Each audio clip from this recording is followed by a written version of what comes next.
welcome guys. We are live with myself, Dylan Hall, and Stephen Dodge in the commentary box with me. Tonight is round one of our Formula Renault V8 3.5 series. Stephen, how are you doing? Oh, New Zealand, good to be here once again. Fantastic evening for this. A little bit cold out this side of the world, but it looks like it's going to be making for some hot racing tonight, though. I can only imagine. Look, luckily the camera is just about eye level and upwards, because a little bit further down I do have some blankets running down here. Got to keep nice and warm in my little outside room. But nevertheless, we are in for an absolute cracker this evening. Round number one, we do have the Bravo tier starting off first, and that was the second half of the top 32 that had qualified for the series. We do unfortunately have a couple of drivers that cannot make it this evening due to some commitments. But what I'd like to do is just bring up some imagery here of the track that we're going to be racing on this evening. This is the FUJI track. As you can see, there are 16 corners on this track, essentially 3 DRS zones. Coming out of turn number 1, you can get that DRS open, and this isn't a DRS meaning that you have to be behind someone. This is available for all the drivers to use as they please, and the rear wing does let go. But 16 corners, the first corner just about 60 kilometers through that, flat out through turn number 3, a little kink in turn number 5. Some of the guys have actually been saying, Stephen, that they've been using their DRS open through that turn number 3, which is absolutely incredible. Then through turn number 4 around the 100R, and that is flat out through there. Then a hard braking into turn number 6. From that turn number 6, guys are opening up that DRS a little bit early, and flat out through turns 8 and 9 all the way to the chicane down at Dunlop. Turn number 10, just about taking that inside curve with you up through 11, flat out through 12, then down to third gear through 13, on 14, little turn of that nose, getting down into second gear through 15, then up through 16, then one of the longest straights on the calendar that we have here on the racing, but absolutely incredible. The DRS definitely does help the guys reaching speeds of up to 300 kilometers an hour down that main straight, and I'm really looking for some great racing. Fantastic circuit. It's one of my favorite circuits across the world. Of course, famously named for sitting at the foothills of the famous Mount Fuji, one of the most beautiful mountains in the world, and indeed making for one of the most beautiful racetracks. This is Fuji Speedway. It's changed its layout a couple of times since it was first opened in 1965. It has hosted, of course, many types of motor racing and motorcycle racing as well, playing host to the World Sports Car Championship all the way through to Formula One. The Fuji circuit is one of the world's best known racing circuits, and definitely Japan's best known. Well, it depends actually, now that I think about it. Some people will say that Suzuka is perhaps maybe Japan's best known racing circuit. And people will say Fuji is. A lot of Formula One fans would agree with you there, but then we start talking about the GT series, perhaps Fuji. Absolutely. It's got a famously long straight, and currently owned by Toyota. Interestingly enough, they did the big redevelopment in 2005 with the new layout of the Fuji Speedway emerging after that redevelopment. Interestingly, a couple of speed records that are still held there. One of the original ones being earth-shattering, 1 minute and 10 seconds. That was in the World Sports Car Championship. That was courtesy of a Porsche 956. Of course, does that record have any relevance today? Well, some people will argue that it doesn't, because the track layout has changed so many times. Stephen, I'm just looking at our screen and I see that the guys have just about started their qualifying. So what I'm going to do is let's just get rid of our faces and let's jump into the qualifying.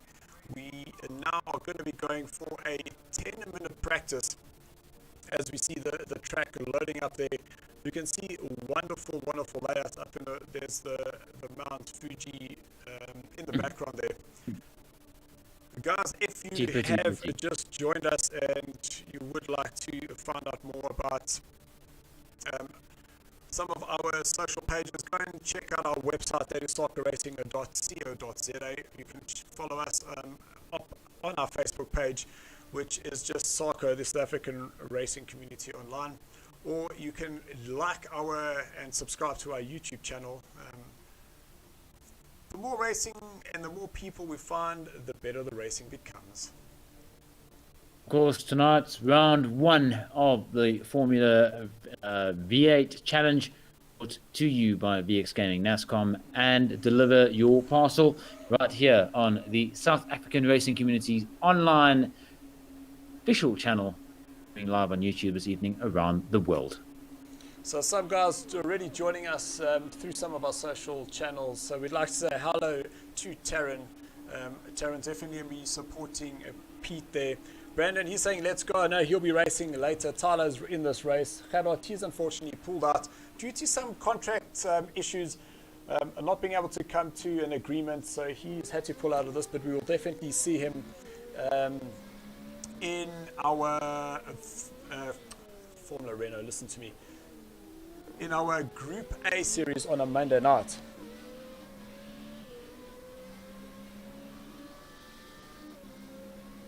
So apparently I sound like a bit like a robot underwater. That's very interesting. Okay, so unless you happen to sound like this, then what's the problem? It sounds like I'm commentating at an actual track. Well done. Well, we're on board right now with our man Dane for Dacol Racing. He is on his outlet, coming out of the pits, warming up those tires. As you can see now, coming down into turn number 10, through the kink, 11, and around 12. Heading up now towards the 13th corner of the track, up that big hill. These guys will be looking to set some very, very quick qualifying times. Yeah, there's Mount Fuji in the background. Fantastic that the game has got it as well. Of course, what would the game be if it didn't have Mount Fuji for that added effect of realism? And onto the main straight. This is a long main straight over at Fuji, one of the longest main straights in the world. And it is also, as you heard Dylan saying earlier, one of the fastest. Crowd capacity at Fuji Speedway is 110,000 people. That's a lot of people who can come out to watch the spectacular racing that goes on here. Interestingly enough, Fuji Speedway does never, ever, ever host any races with the circuit in a reverse format. This is a strictly clockwise circuit, and it does not change. Well, interesting that you do say that, is that a lot of the runoffs and all that would be designed specifically for that clockwise way. And as soon as you go the other way around, that you're going to see you're going to have walls in the wrong place, which definitely does make it very dangerous. And so be it.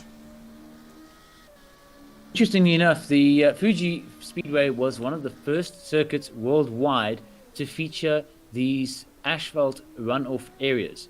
A lot of other racetracks have now adopted it, and it is on the basis that kitty litter might not stop your car as fast as you and your foot on the brake can. Of course, provided that you can actually activate the brake pedal. The idea being that the cars don't necessarily need to run off and then be disabled if they find themselves in the rough stuff. They can rejoin the action. Of course, you'll see there on the left-hand side out of turn number, what is that? That is turn number 16, the Panasonic turn. You'll see a little bit of kitty litter up there on the hill. Some of these guys, they want to rather rejoin the racing when they go onto that runoff area. And of course, it also makes for an interesting state of affairs when guys overshoot a little bit and they want to come back on instead of avoiding the traffic. Dane having a little bit of a sideways action there, coming in through turn 1. And Fuji Speedway is one of the most advanced circuits in the world. Of course, one of the newest, having had a redevelopment, as I said, in 2005. So just These guys now some sitting. of the times there. Sorry there, Stephen. Just about to say it. Just about to say that. Robert fastest is with a 126.6. That's Vaughan Hill. He's on a 128.8. Tabasco Troy 129. Colin, he's on a 129.8, and that is Pierre 130. Dane's on a 130. Pete's on a 131, and then Terry a 138. But this would be the first of their outlets. Oh, Terry getting that rear just a little bit sideways. He's finding himself that he wants to go anti-clock direction. And back to the pits. Let's move on and see what our man up in first is doing. Coming out of the pits, We haven't changed a few settings. As you say, this is a 10-minute practice round for qualifying as well. 5 minutes, just over 5 minutes remaining of this particular session. And we did, just before we started this race, we did tell the guys to please just be cautious, is that there can be no contact on these cars whatsoever. They are extremely brittle. And all I can say is I just hope the guys do take it nice and easy into turn number 1. Yeah, breaking down from 300k an hour to what a lot of cars will require to be a sub 100 kilometer an hour turn in there. That requires some very, very heavy footwork. Oh, locking up there. Bit wide going into turn 10. See from Robert. Straight from, like I say, 300 and try to... I think those tires are very cold in Robert's cars, not just looking at that. Yeah. And they'll have to really, really hammer those brakes going into turn 1. And a lot of guys, after having come down that really long straight, at a very high speed, they will misjudge that corner. Of course, you'll find one of the biggest runoff areas is at the end of turn 1 at Fuji Speedway. And they will need to be very, very aware of the cars around them, because it is not uncommon for us to come in through there 3 abreast. The track is wide enough for that at turn 1. Oh, that's a great shot. Looking down that start-finish line, you can see how wide it is. And the guys will keep as wide as possible. And you can see there's actually quite a bit of a downhill coming through turn number 1. And unfortunately, we don't get to see that DRS opening, but then back up the little hill. That pole can give you damage. Is that it will possibly give you about 30% damage on that front wing. So you do not want to be hitting that. The pole could be so hard. So and back to the person, let's have a... Robert is currently the quickest, and just less than half a second behind him is Vaughan. Vaughan doing a 127.0, and it's actually, that's Tyler, who's now gone second fastest. So you're seeing the 2 teammates who are currently first and second, and they both are driving for Team Majestic. That is Tyler Scott and Robert Saltz. Seems that Mr. Sly Pete has managed to wangle himself into second there. Yeah, that's Pete from the Rough Riders. He's decided, no, he wants to get in on the action here. So he's now gone second quickest. We are 2.5 minutes away from the start of this first race, round number 1 in our Formula Renault 3.5 V8 series, proudly brought to you by VX Gaming, NASCOM, and Deliver Your Parcel. Guys, all the details of our sponsors are in the description below. Please go check them out and support the people that support SARCO. Let's have a look a bit further down the order now and have a quick look at see what Peter's teammate Pierre is doing. 128. They're not that far behind Peter. Just over a second. So they'll be looking to we'll come in with a 1-2 finish if they can. Would be nice to see that for sure. So guys, if you are just joining, you're just catching the end of the qualifying here for the Bravo tier. This is the second half of this evening's events, is that we will have the Alpha tier starting at just on about 9 o'clock. And looking at our current times is that we are running on time, so that is really, really awesome to see. Great shots from the cockpit here as we jump on board with Pierre. And we'll just let him take us around here. Is that there are some guys that are going flat through here, but you see Pierre just drops that down to 4th gear, staying off the curb. This is flat through here, turn number 6. They're really winding their car. 200k an hour going through that curve. It's very, very difficult to believe that kind of speed can be maintained through that curve. And I see Pierre went down to 2nd gear, where for myself is I would hold it in 3rd gear. Now coming through turns 8 and 9, now towards turn number 10. You'll see he dropped this car down. It might go into 1st gear. It keeps it in 2nd. That's interesting. And I'd normally give it a little short shift there into 3rd gear. Stay in 3rd. Just turn in nice and early. He seems to just miss the apex there on the inside of turn number 13. now up through 15. Would have liked to have had him a little bit closer to that inside apex. Now stay as wide as possible here, then a late turn in and get that power on, slap that DRS button and off down past the start finish line. As you can see, that last turn, Panasonic, is, as you say, very, very wide and can be a deceiving turn because it is at the top of a hill. You'll find it there on apex and you can't necessarily see all the way through that corner. A lot of drivers do have trouble with that. But what will happen is that these guys will get used to the track as they start racing. That is the end of qualifying. It appears to me that it is the end of qualifying. That is correct. We have a new pole sitter. That was the Horn Dog.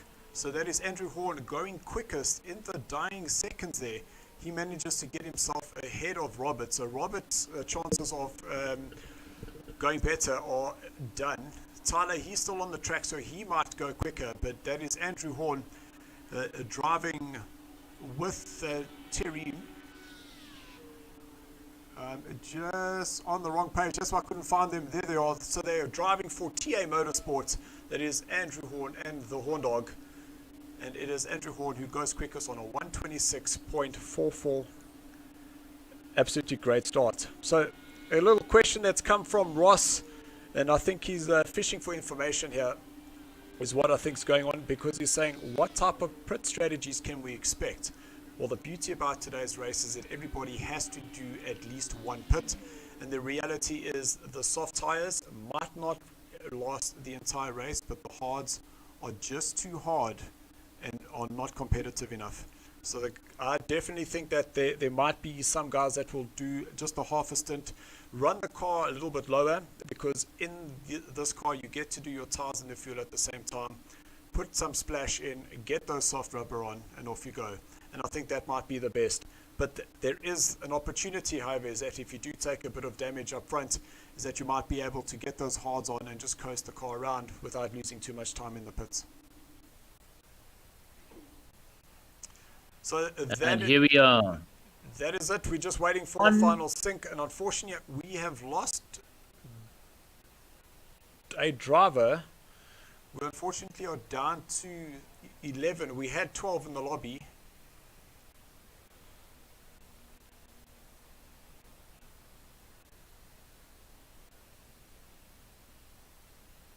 Who have we lost? By the looks of it, it looks like we've lost Vaughan Hill. I'm not seeing lost Vaughan Hill. Yeah, that is a big pity because he was putting in very, very good times. So the guys will be frantically just making sure they have set their strategies. That is their pit strategies. Now, one more thing that they need to worry about, as well as the actual setups, and we will have a 40-minute race.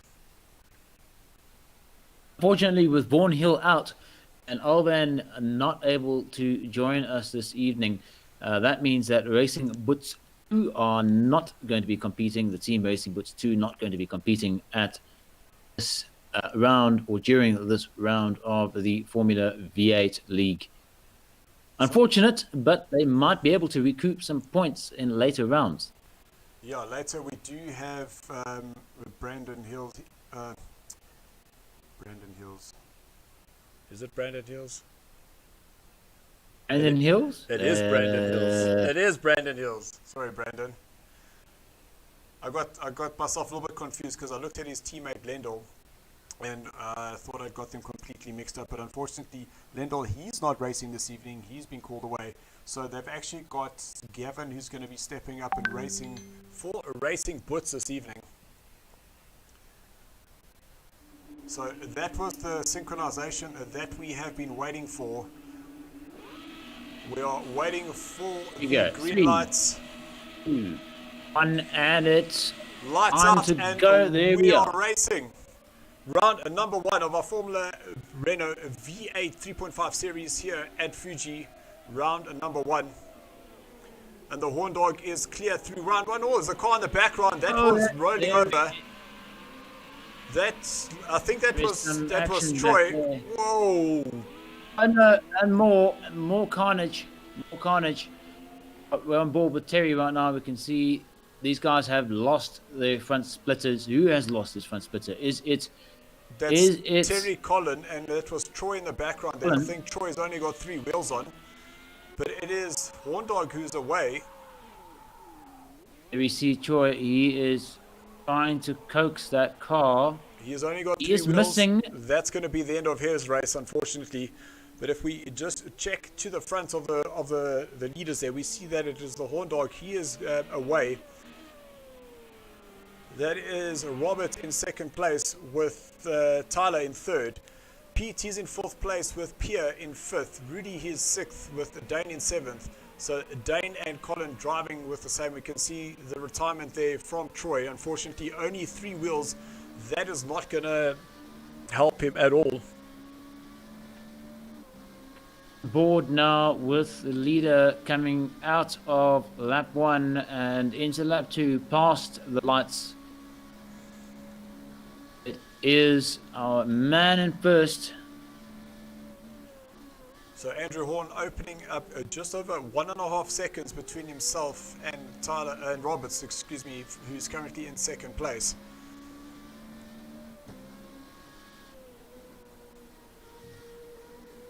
Great shots of Andrew taking a great line through turn number 3. You see him now. If we switch our speedo on, we will see him hit hard coming out of turn number 8. There we go, down the hill through number 9, 300R, and hard onto the brakes now. Is he going to drop it down into first? Let's have a look and see. He is keeping it in second. Oh, running wide. Running a little bit too deep wide, there. coming through turn 11. And we're just seeing now that Colin, Terry, and that's Donovan, all 3 of those drivers are currently in their pits. So they will get that damage repaired, but that will then count as one of their mandatory pits. So it all depends on whether they change their strategy and run their car to the end.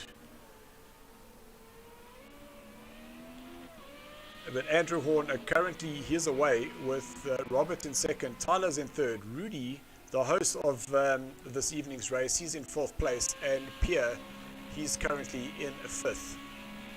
I think it looks like he managed to get himself ahead of Pete, because Pete was in fifth place just a lap ago, but he's now dropped down to sixth.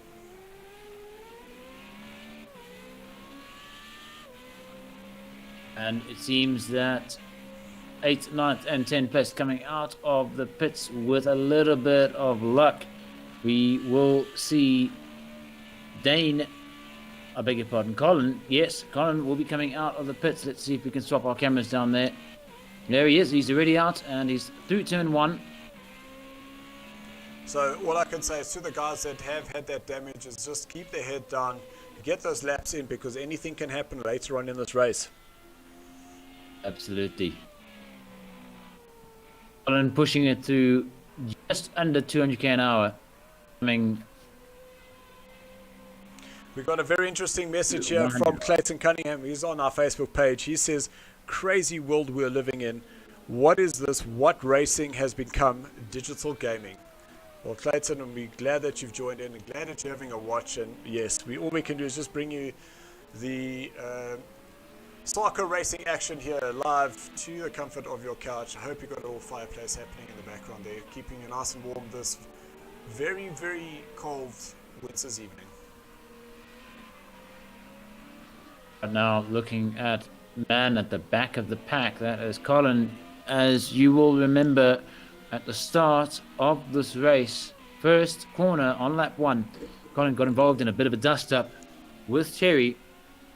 Colin losing his front splitter as a result, and that dust up also meant the retirement of Troy, who lost one of his rear wheels.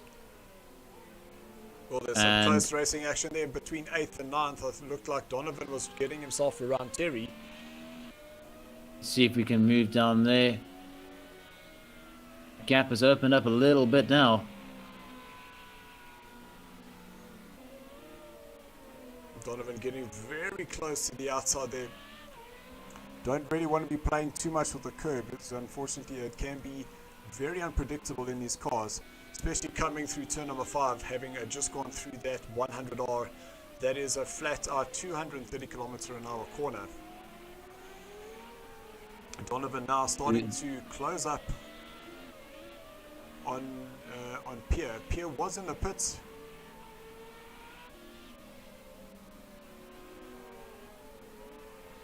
Let's see. Lock up there for There's Donovan. still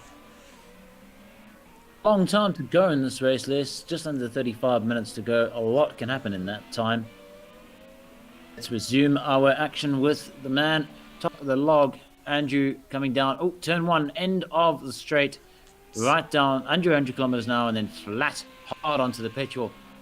Just jump down to fourth Andrew. place there, please. I'm just seeing that there's a nice close little train of cars coming down there. So that was Rudy. Looked like he was closing up on Tyler.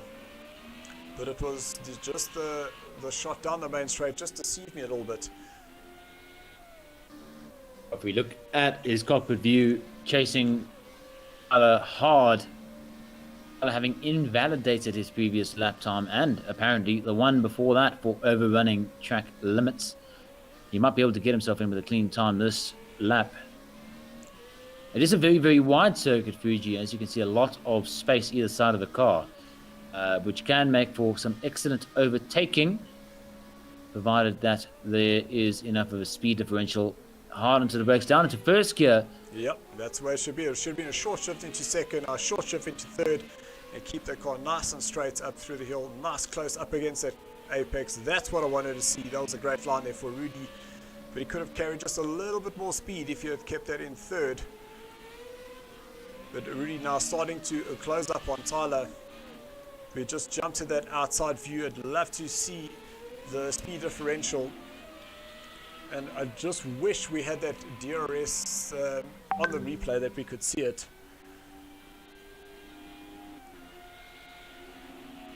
See if we hit the bumper cam. Oh, it's hard and fast racing. These cars very, very evenly matched. So just breaking that 300 mark. Yep, and Rudy on the brakes nice and early to get a nice tight apex or a little bit of rear traction loss there. But he's managed to recover, but not able to put an attack on Tyler, the man in front of him, just by 1.5 seconds. And just remember that all the drivers will need to, at some point in time, go in for a mandatory pit stop. Even though we haven't forced a mandatory pit stop, so the guys won't get the reminder, but it is part of a format for this race. But we wanted to get that 40 minutes in, and then still allow for the pit stop to allow the guys to go in and make those tire changes. And who knows, maybe even get some fuel. You have a change in the leader. That is correct. Robert having taken first place from Andrew. And you can see that is Robert. He's got that DRS activated. You see the little white switch that has come up there on the speedometer. Yes. And Andrew would be just behind him. See if we can switch down to Andrew. Loss of the rear there. That's Andrew up against the inside wall. He lost that front splitter. It's gone. He'll have to go into the pits to go get that car repaired. But that's going to allow Tyler to get in front of him. Oh, that is so close. I cannot believe that those two did not touch more than they did.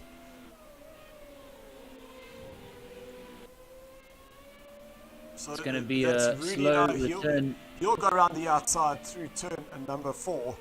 And Andrew now dropping down. All he needs to do is just get this car back to the pits. And hopefully not lose too much time. Front, Robert coming through.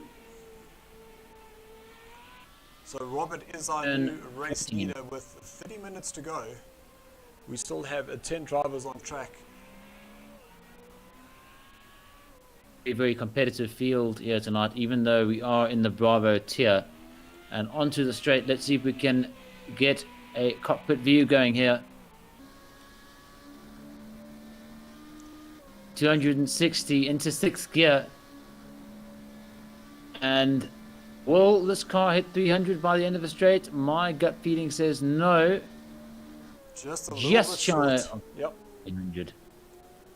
196 k's down to sub 100.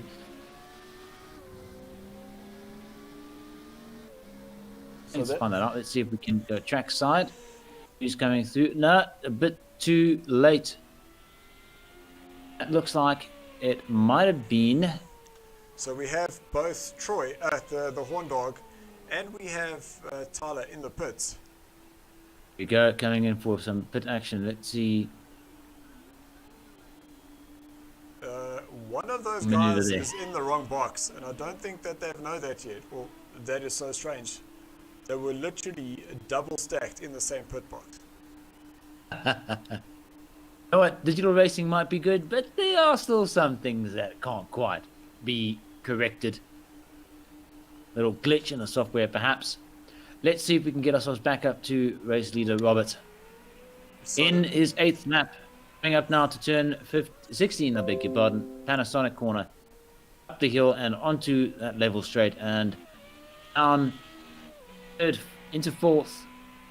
Already hitting 230 k's an hour with DRS having been activated. So these positions have changed once again. While we have Robert in 1st place, we actually have Dane, who's now sitting in 2nd place with Pierre. He's up into 3rd. On board. Who are they tracking there? Somebody has a broken car, methinks. So unfortunately, we have lost Rudy. Rudy was circulating in 4th place. He's just put up a message on the YouTube channel. They got disconnected. His ADSL went out. That is absolutely unfortunate. Sorry, Rudy. Rudy being our host for this race this evening. Great shot of the 2 Dakel Racing drivers coming side by side there into turn number 1. Terry going a little bit wide there, but he's now found himself in 7th place.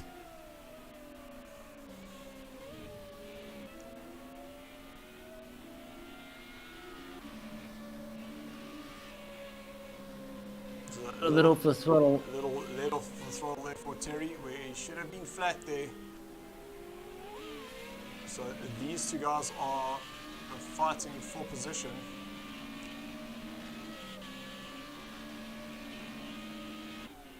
Trackside, see him coming down into the Dunlop curve. It's very tight. Oh, that's Colin gone a little bit deep, so Terry will be able to go around the outside. But that's not for position. I am so confused what's happening there. It looks like Colin is actually 2.8 seconds ahead of Terry. But then, does that mean that that was actually Dane?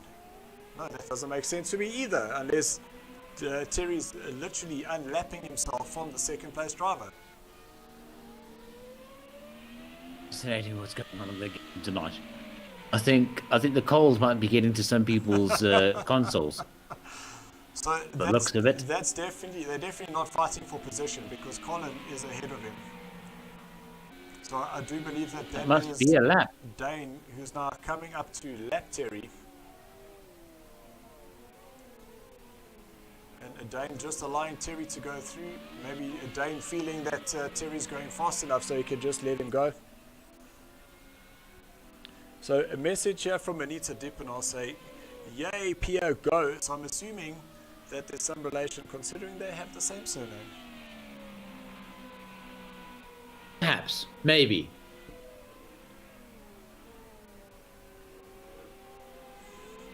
When there we are, there they are. It looks like Dane has managed to get himself. No, Dane will be coming up to try and lap Terry, as you were saying. It. I wonder why there's no real urgency to overtake there. It doesn't really seem like it, unless Terry just has the edge. Dane coming through these corners, making that lap over the overlapping maneuver impossible. Unless Dane just carrying a little bit of damage, but you can see he's right up behind him now. But I'm sure that on this straight you'll get a good line, jump behind him, get that DRS open, and make the overtake into turn number 1. Let's see. Doing some drafting action there. As you can see, these cars are right behind each other. down into the cockpit view here. Make way. And Terry is just 290. not letting him go. Well, now he'll have the inside line. Well, Terry, no.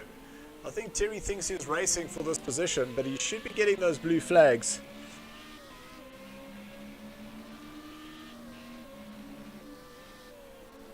Get out the way, Terry. Second place coming through.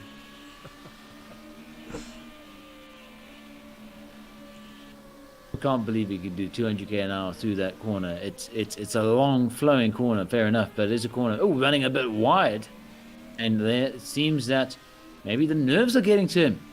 I think he's just getting a little bit nervous, trying to get around Terry. He doesn't want to go too fast, because a little mistake and that could take both himself and Terry out. The truth.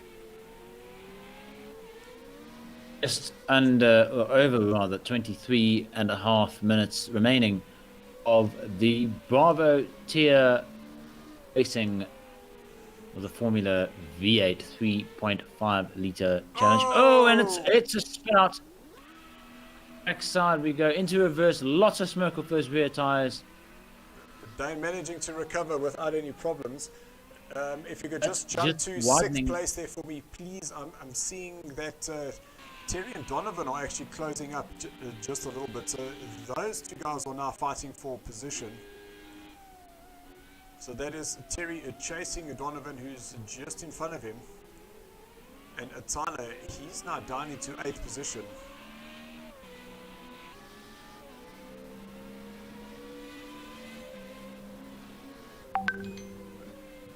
Whoa, Terry taking a lot of that inside curve with him. Yeah.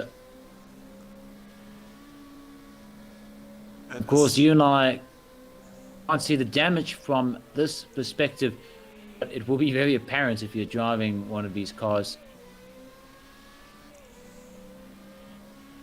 Terry's going to have to do a bit more work now to try and close that gap, even though it is only 2 seconds.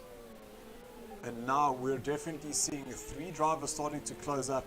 That is Colin in 5th place, Donovan in 6th, and Terry in 7th place. So you can see Colin is 1 minute 52 off the leader, Donovan 1 minute 55, and Terry 1 minute 56. So there's definitely going to be positions in the fighting here. So we can just jump to trackside. Let's jump on Donovan, and we'll be able to see this battle coming down the main straight.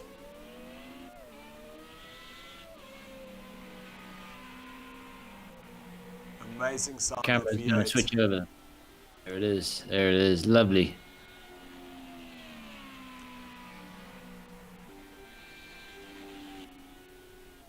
So there's the next Colin lap. in the bottom of the screen. Donovan currently in 6th place, and Terry in the background there closing in 7th place. So if we look at those lap times, out of the 3, Colin going the second quickest, and just Terry actually went the quickest on a 1:31.4. So he's actually closing up just over half a second on Donovan this lap. Nobody quite yet able to best the fastest lap of this race. Hi, Andrew, with a 1:26.4. Closest.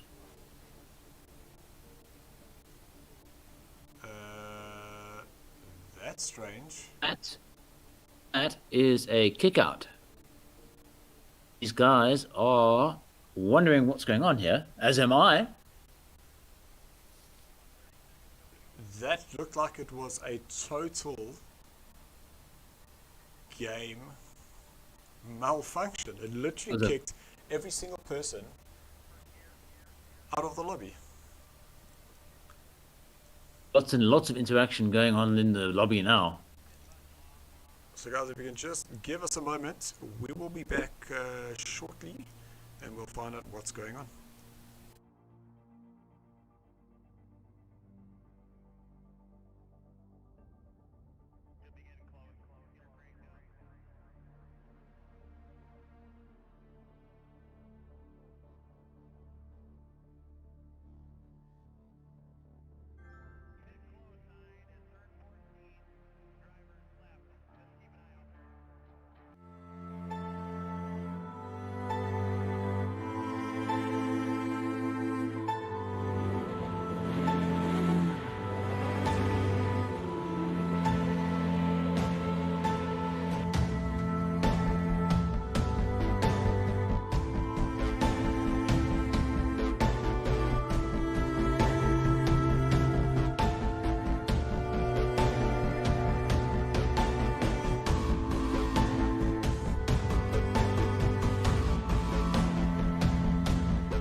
dark.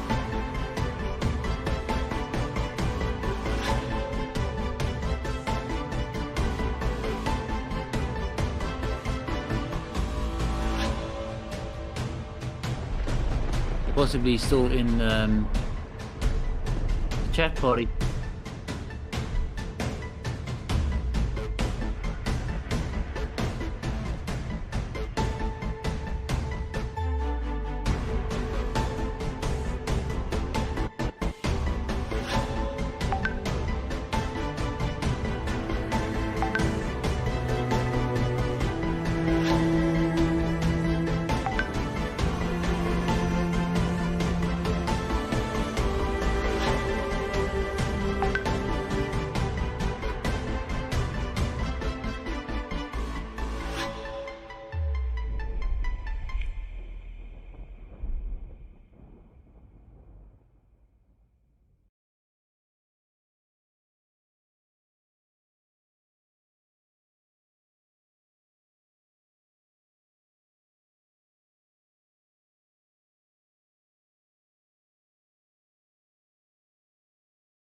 Oh, I think it was actually turning out to be quite a good one. There was an enormous amount of time between second and first, and the problem is that because of those technical difficulties, we didn't get to see whether a pit stop would have changed the outcome of that.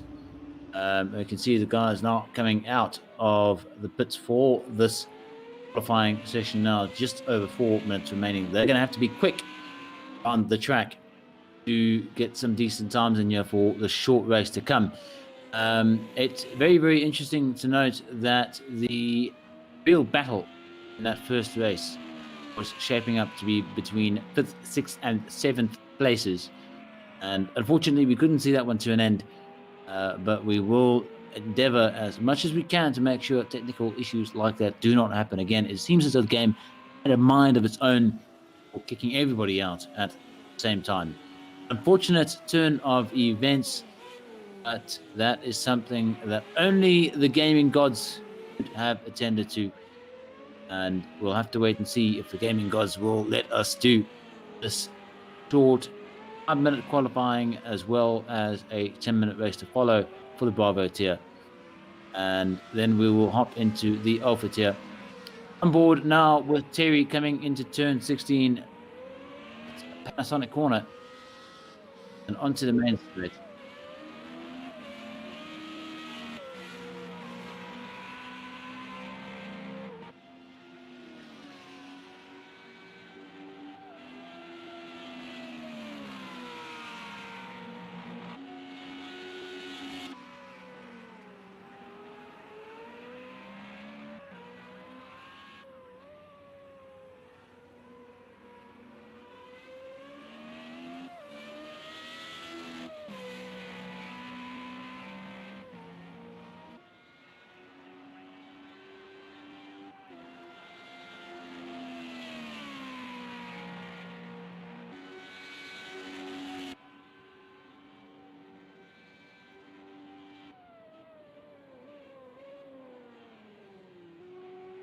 First times coming in now. Pasco Choi having put in a 142.6. Good looking car, that one. Nice paint scheme on there. These cars producing up to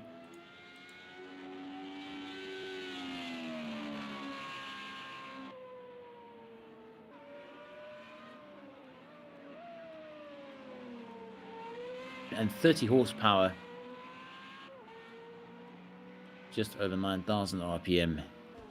It's a high revving V8, that one. Made possible perhaps by the small capacity, just 3.5 liters.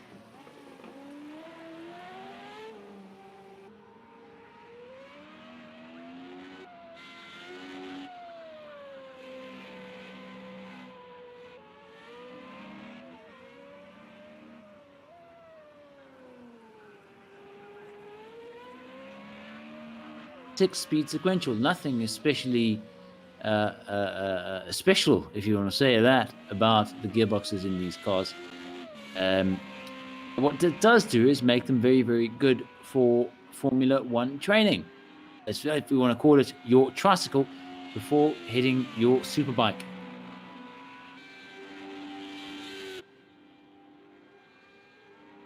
Absolutely, absolutely.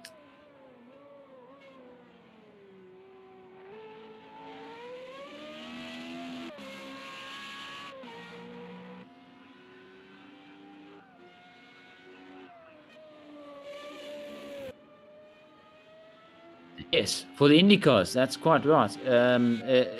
It almost seems like it's a proper pucker Formula One car underneath. There are, of course, very slight differences. And if you don't quite know what the difference is between an Indy car and a Formula One car, let's just say the one is a lot faster than the other and is also slightly bigger. That is the end of this short qualifying. These guys would only have been able to put in a couple of laps each. And the man on pole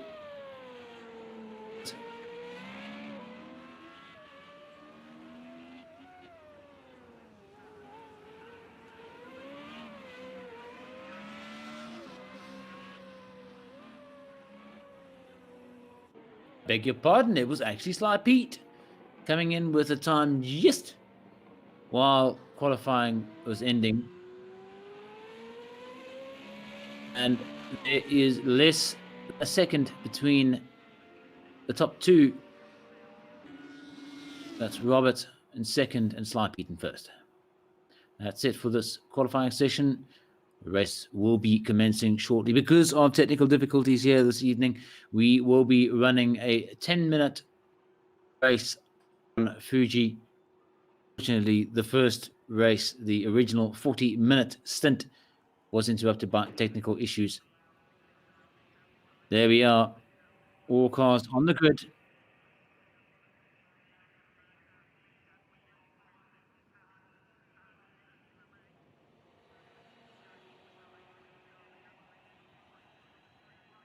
Gaming gods, I'm telling you.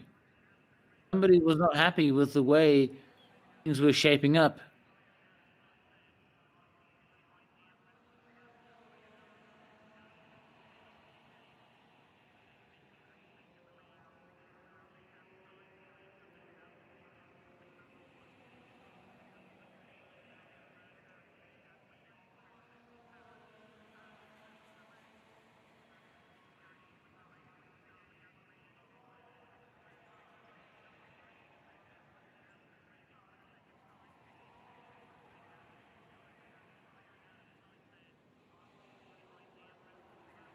And am I correct in saying that this rejig, while we are waiting for the sync to happen in the background, will not have the short 10-minute stint will not have a compulsory pit stop? No, so there won't be a pit stop required here, and that's just so that they can turn this into a full-on sprint race. So unfortunate because the guys would have been practicing specifically for that. Here we go, syncing, and we are Nevertheless, counting down. we are now racing, still the Bravo tier, but this is Bravo tier 2.0. Yeah, they're off. Green lights up from those rear wheels. Down into turn number one. Sly Pete, he's got the upper hand there, but it is Robert who takes that inside line and manages to sneak in front there. That was an absolutely fantastic move there by Robert. We still got the Horn Dog in third place behind Sly Pete as they go into turn number 4. Now through the 100R, should be flat out, just on about 230 kilometers an hour through here. If we can just have that outside view, please. We just want to see all the cars coming through because there's a little move to the outside. Will Sly Pete have a look to the inside here? Turn number 10. He's moved himself on the inside, but now it'll be up to the chicane. So Robert will have to let him go. Oh, Horn Dog, he wants to get in that action there, but guys, leaving enough space for everyone.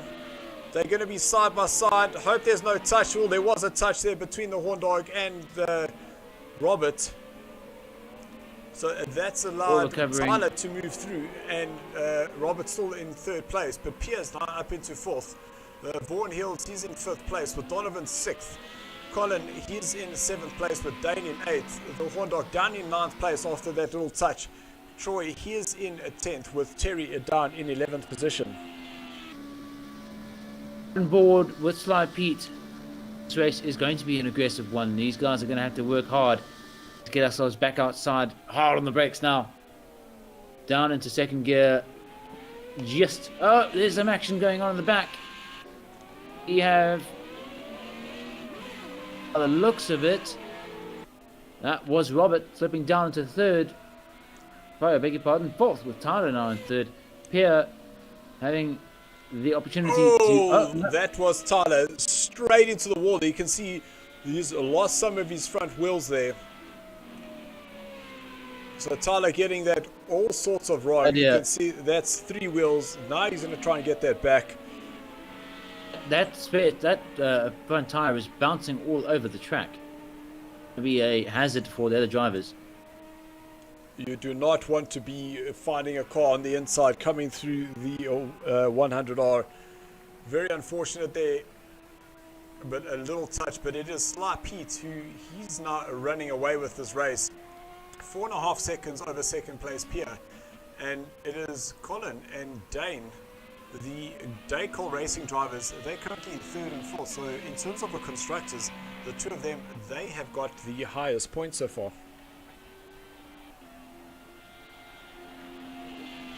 Find ourselves with a rooftop view in Sly Pete's car.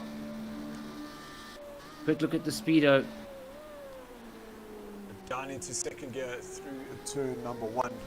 Then DRS engaged. I see that Sly Pete actually didn't turn the DRS in. That's pretty interesting. There it is now, just before turn number 3. Then this should be flat out, just a little tap off there for Pete. You need to pin it through there. Now down into third gear for me. And nice and close up against the inside of the apex turn number 6. Now, if you want to quantify exactly how big a gap between, let's have a look at Pierre's car. Here he is coming into Dunlop turn. 6 seconds behind Sly Pete. Being chased hard by Colin of Daycol Racing. Just some of the other drivers further down, we see Vaughan, he's up into 5th place, and the Horn Dog, he's still battling it out there in 6th place. Terry, he's up to 7th. He had a terrible start there, but Troy, Tyler, and Robert, with Donovan, the 3 of them in the pits, so they obviously are needing to go and get some damage repaired there. You'll see Tyler with his damage repairs. They should be finishing up shortly. He'll be back on the circuit. Donovan exiting the pits now. Be rejoining the action on the blacktop. It's down in 10th place. Watch very carefully for traffic coming out there. I'm not sure what's happening slow. here. Something's gone wrong. He finds himself back in the pits. So that was very interesting. So how much time do we have left here? For some reason, I'm not able to see the time at the top of the screen now. It's as good as mine. I think Project Cars is having its mood tonight.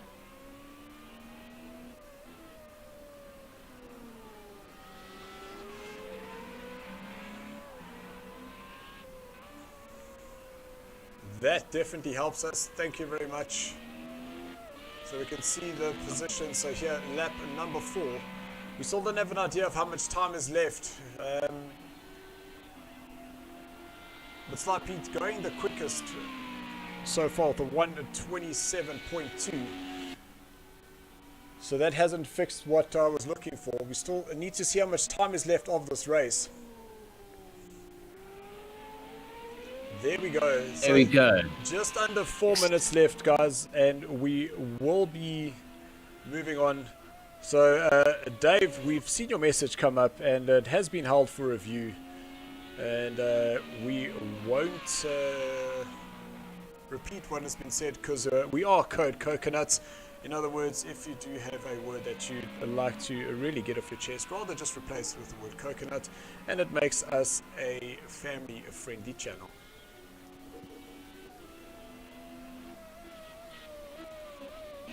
So Sly Pete really running away with this, and between Tyler, Roberts, and Andrew, the 3 of them were really going very rapidly, and just due to some contact there, the 3 of them have taken themselves out of contention for winning this race. And Pierre, he's now in a 2nd place, and Colin, he's actually ahead of his son-in-law, who's Dane. So yes, there are some family relations there. Dane in 4th place, Vaughan in 5th. If we have a look down into 6 now, there's a neat little battle that's shaping up there. And Vaughan.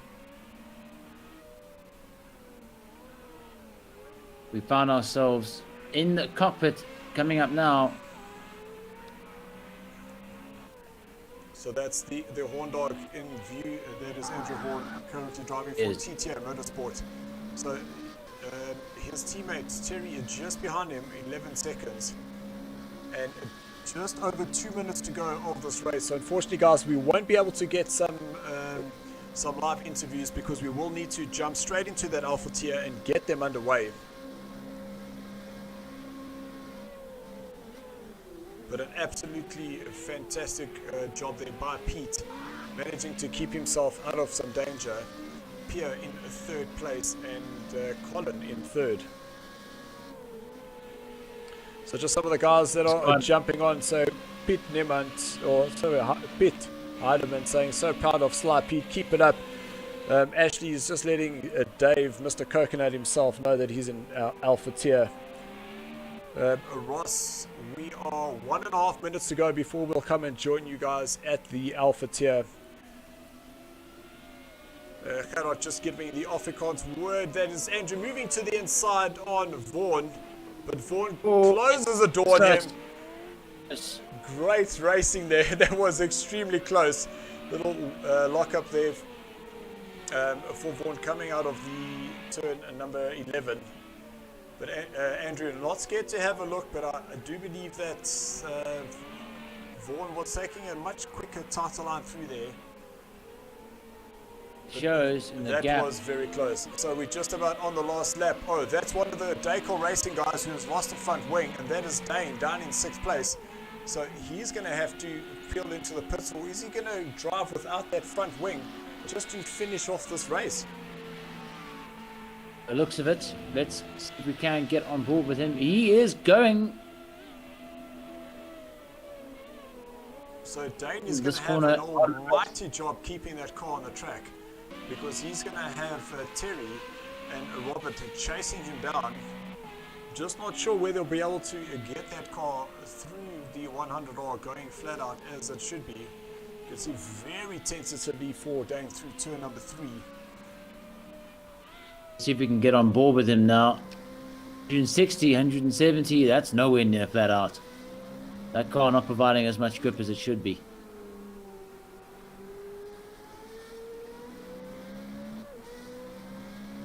Looking now for the guys to start heading back up to the finish line. That is the end of this race. So we're just going to wait for Sly Pete to cross the line, and he will win this race with Pierre in second. Colin, he just needs to keep it tidy. That is a very, very tentative Sly Pete going around the final corner, but he has won the race. I'm sure he'll be extremely happy with that. The guys are making a vote in the lobby saying that they would rather have Reed done the race, considering that there was a massive lobby disconnection. So a great drive there for Pete. So just unfortunate that technical issues are part of it. But it is what happens, unfortunately. Of course, that wouldn't happen in the real world, but then again, COVID-19 doesn't happen in the digital world. That is correct. There is the winner of that short and aggressive sprint. There were a number of offs from a number of drivers. Dramatic scenes at the Fuji International Speedway. Let's move on to the Alpha tier there. Before we do that, though, are your results from this short sprint? 8 laps around so the Fuji Pete GP. Wins with Pierre in second place. Colin, he comes home in third with Vaughan in fourth. Horndog recovers 5th place with Dane in 6th. Terry, he's in 7th place with Troy in 10th. That is Robert in 11th, and Atala will finish in 11th place. So thank you guys. We're just going to head off to the next lobby, and we'll see you soon.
don't race much in GT Sport, but they don't have the same kind of problem, do they?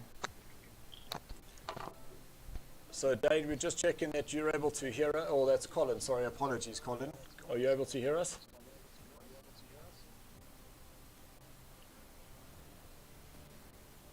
I can hear you. Yeah. Yep, clearly. And now you'll see you won't be able to. Magic. Dylan, if you can hear us, we are waiting for Marius and Disaster Box. Just check your messages to see if he's posted anything. No, he hasn't yet. But I see he's gone completely offline. Yeah, I think it's Who, Marius? halfway here, so. Yeah. Yeah, what does it say on the old Disco chat? Uh-oh. Do they live in the same place?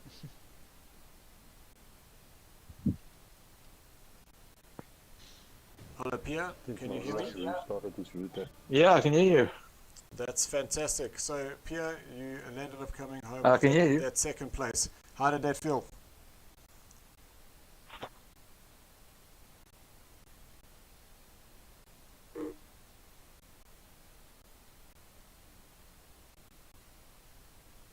I think there's something wrong with the South African internet connection tonight. There's something funny going on here. Hi, guys. Hi there, Pierre. Can you hear us?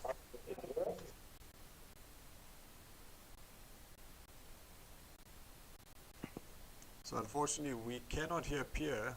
I can hear him every now and again, but unfortunately, we're not getting him all the time. Can you hear me now?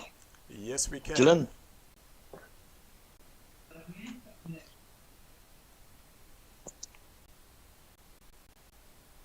Pierre, can you hear us? How can I hear you, man? Morris, just give your route. Shall we try again? Yeah, he's not done it. Okay, but you are back in now. Pierre, can you hear me? And he's still clashing with me. Yeah. No, I can hear you. How's it? Yeah, awesome. Sorry, we're just trying to get that sorted. You ended up coming with that second place in the 2.0 version.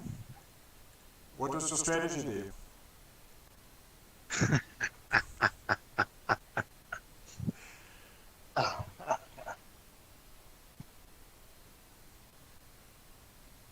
Pierre?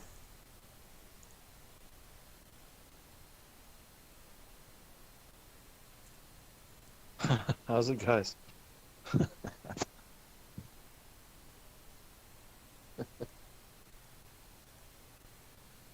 Pierre, can you hear us? Right, guys, there seem to be some difficulties there, so we'll just jump to the lobby.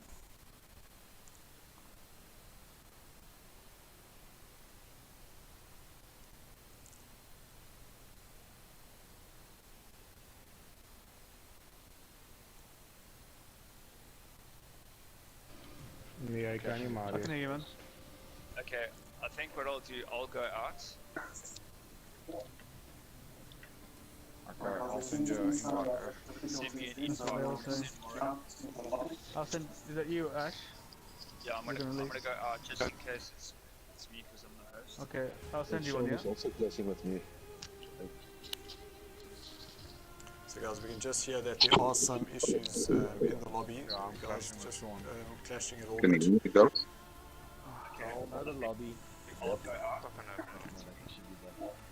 I really, really hate this nonsense. Tel? Hopefully Project Cars. Pete, can you hear us? Yeah, I can hear you. That is fantastic. So your version 2.0 of the Bravo tier, and you end up coming with a win. I never really raced online. Yeah, I think I got lucky there. Nice start. My teammate behind me, Pierre, protecting me there a bit. Yeah, we actually did have Pierre in the lobby with us, but unfortunately we weren't able to hear him. But I hope that's some more of the Sly Pete things to come. Yeah, absolutely. It was a lot of fun. Stable enough. Thank you guys for a great show, as always. Yeah, you had Pete Hardeman was saying congratulates Pete, well done, and he was definitely cheering you all throughout the race. Good I've stuff. got to That's ask, my- we had the version 2.0 come through. There's going to be Knowing a it new was a lobby sprint, shop. did you notice a lot more aggression coming from your fellow drivers on the track? Okay. Yeah, I believe there was a bit of argy-bargy there. Two teammates apparently taking each other out. Sounds like Tyler and Rob. Yeah. Rob was actually going very well in the first race. So, yeah, I think he would have had good chances, was it not for that? Yeah, there was also, we had Andrew Horn that he was challenging Tyler going up on the inside, and it looked like there was just a little bit of a touch, and unfortunately, yeah, he came off. Yeah, exactly why I tried to keep it wide on the start. Leave them space, put the pressure.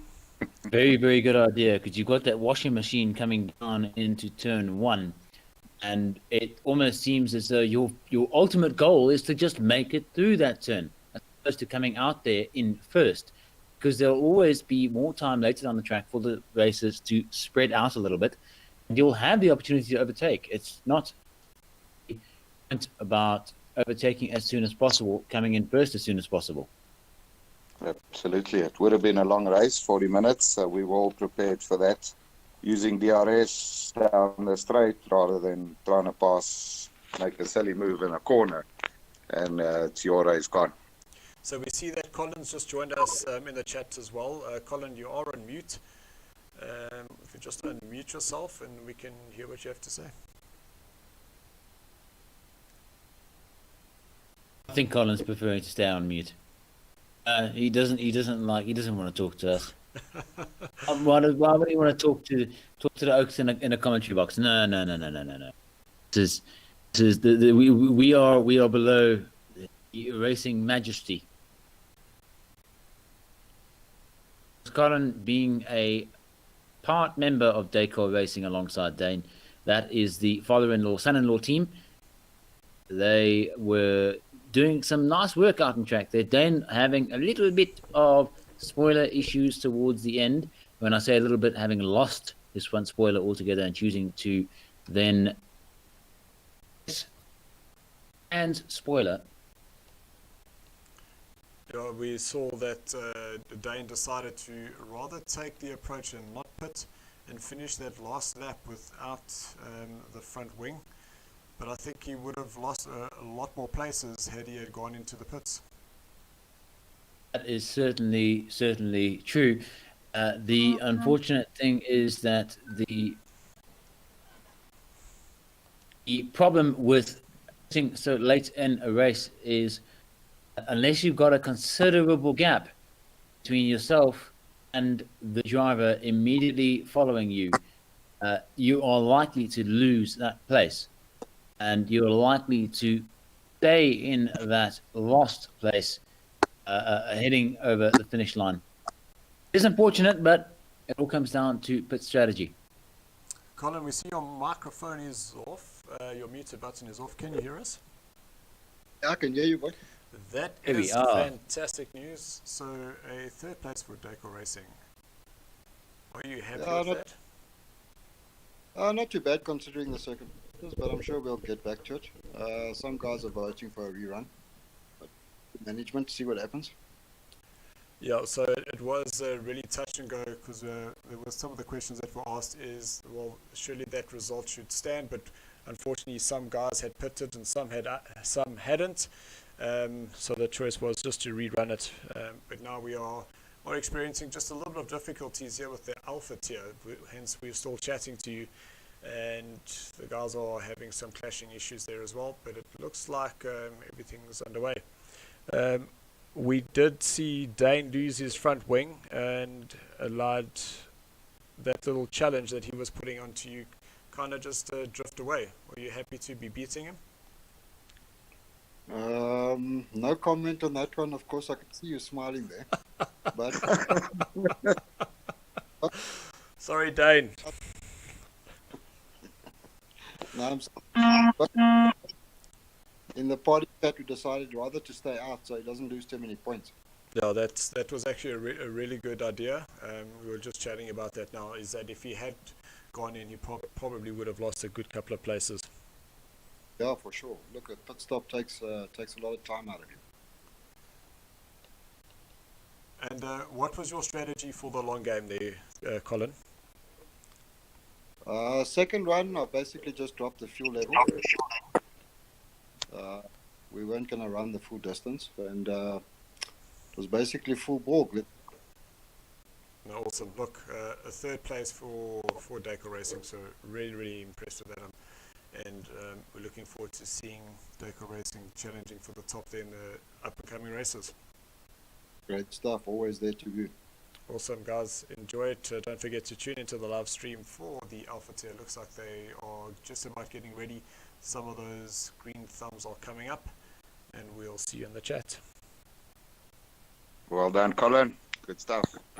Thank you, mate.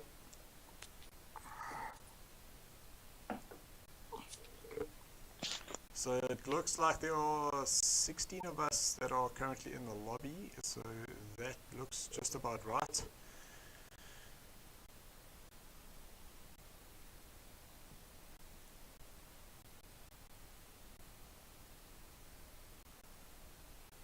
So we unfortunately can't hear what's happening there. Let's just get that volume up.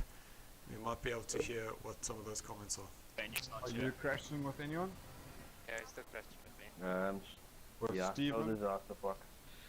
Sean and Steven are still clashing with Ronaldo. Maybe one of the other guys try to go out or something?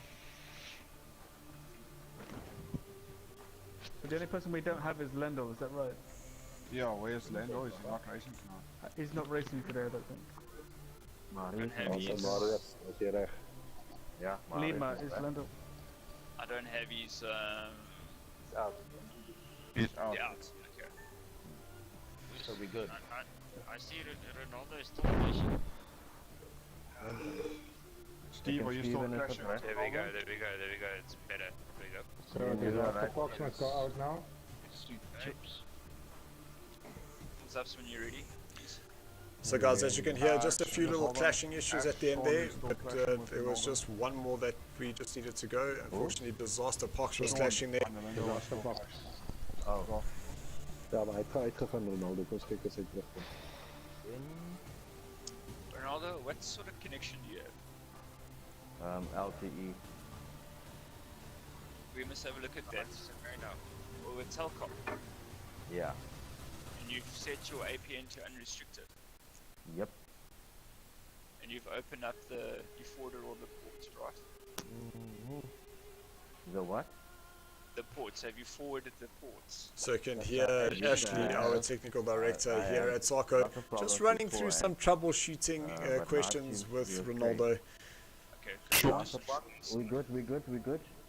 Okay, that is a great sign. Yes, everybody's Everybody is loud and clear, so we are going to be racing in the next couple of minutes or so. we're ready to go, guys. Okay, Hopefully guys. no one gets disconnected. Good luck, boys.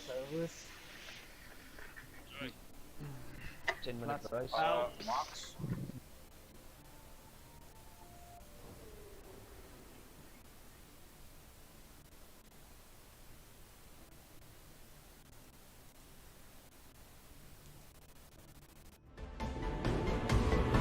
The sound of those V8s echoing through the valleys, the foothill of Mount Fuji, quite something to hear in real life, and especially when Formula One with those V10 motors next the asphalt of Fuji National Speedway. Again, also a fantastic sound. You can see the basic layout and the sections or this format of the Fuji Speedway. 3.9 kilometers in length, 16 turns. Very technical track, especially the last third. That's interesting. The qualifying has been set to nighttime. I don't think that was expected. And I think with the guys resetting that lobby, it defaulted itself to night. So that's going to be an interesting call.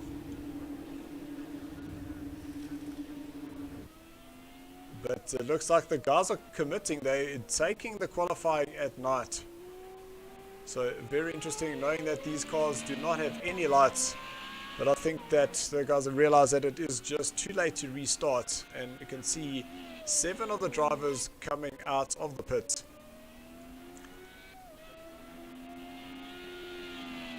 So there are 14 drivers currently on track. We did start with 15. So it's the lineup for this evening is we have Marius, Paul, Stephen, Jakes, Alex, Ronaldo, Marshall, Brandon, Sean, Craig, Gavin, Christopher. Just seen a disconnection. That was possibly Ronaldo. There's Ronaldo and Ross. So guys, we'll still have a few more minutes to get back into the lobby to get a qualifying done.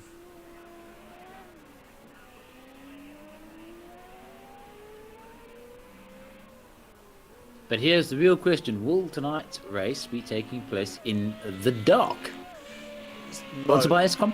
No. So I think what had just happened is that when the guys reset the lobby is that there are some times where the qualifying defaults itself to 12 o'clock at night, and this is what we're seeing. But I'm pretty sure that the race settings themselves will be correct. So Jacques Vermeulen, we know him as Jacques Racing, he's saying he's supporting 3 guys tonight. His fellow Project Cat racing teams, that would be Ross, Marius, as well as Rainmaster, who is his Bentley teammate from the GT3 series.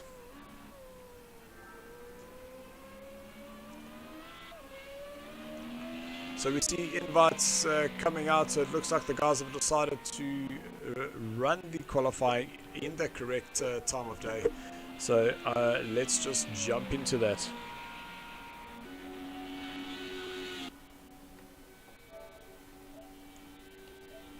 So Dan, we did see your message. We will definitely do that for you, so you can jump into a cockpit view, so you can have a look-see of some of the different drivers and how they would take these lines.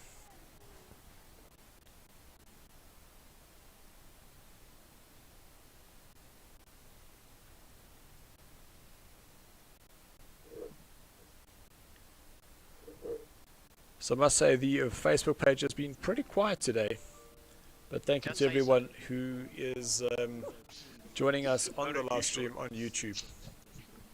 I think we should just go stir some emotions there. So that was a very interesting first qualifying there, guys. A little bit of confusion there.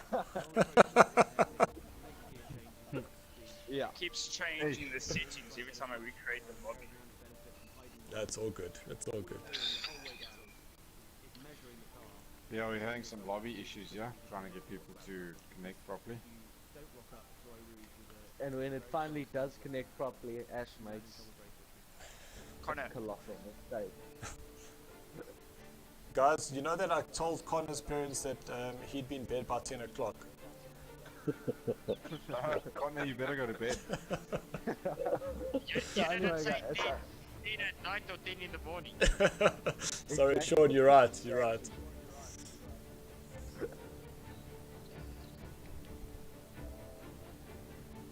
I see me and Ronaldo is clashing again. Oh, really? I think both of you just for one go out this time. Just go out and come back in. I see he went out. Ronaldo? He's back. Okay, I'm going out. Even flashing with me too. Yep, I'll go out. Yeah, I'm not flashing with anybody. So guys, unfortunately this clashing thing you're hearing the guys in the background, that is a NAT incompatibility problem that we have. Is what happens is that we don't see it because we're not clashing with anybody, but that microphone will have a little mic cross to it, and what it does is it will disconnect you later on in the race, and that's where some of those disconnections come from.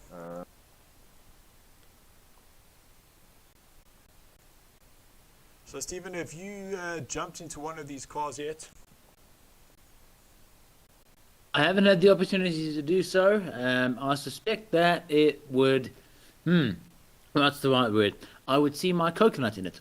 it would be very problematic. I'm not very good with the Formula One cars. My rather better cup of tea is with road cars and with the GT3s. Let's just say that I lack skill. I'm just going to put it completely openly and honestly. I lack all kinds of skill when it comes to driving these particular cars.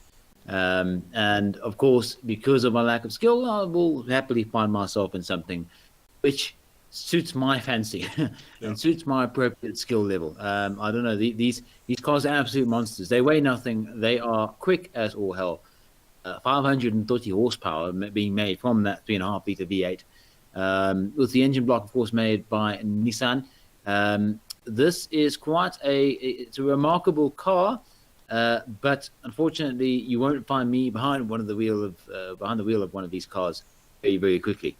I honestly think that we should just get a lobby on the weekend and just send you around. You will actually not believe how easy these cars are to drive. Ashley, don't forget the director and your broadcaster settings, please. Interesting thing is that we may well find that I am absolutely horrible behind the wheel of one of these. Look, I don't know if your driving skills any better than mine, which means that it is any better than zero, you should be just fine. I'll stick to my LMP ones. I'll stick to my GT3s, and I will stick to my road cars. These machines are a little bit too intimidating for me, I'm afraid. So what I wanted to do is let's just bring up some of the teams that are going to be racing here this evening. So we are on the Alpha tier. Now, as I say that, the sheet that I had up and running obviously had to just go further than I wanted it to.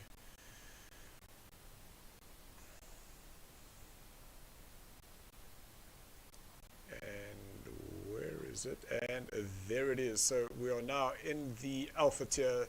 So some of the teams to look out for.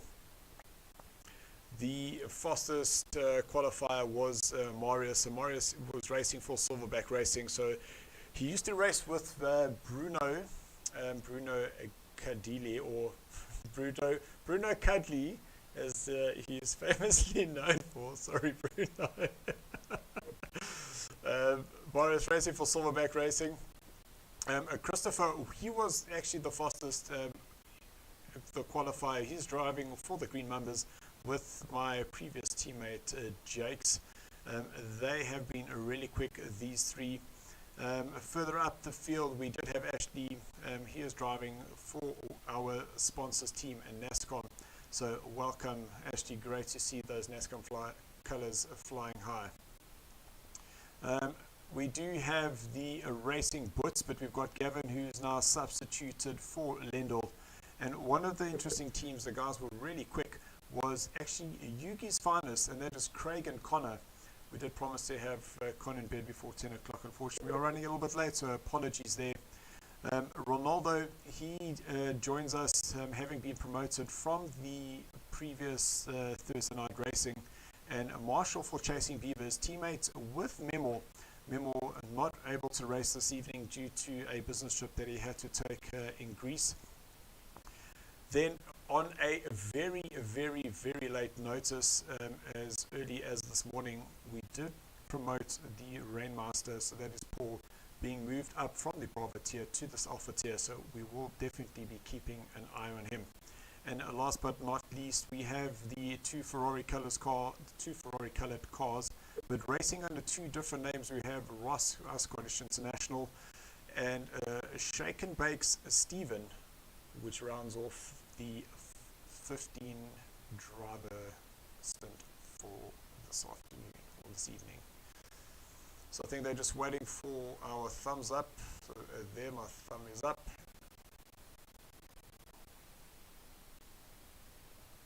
Down, up and down. Alright guys, we are ready when you are. Dedicated. Let's go racing. Just waiting for Ronaldo. Ronaldo.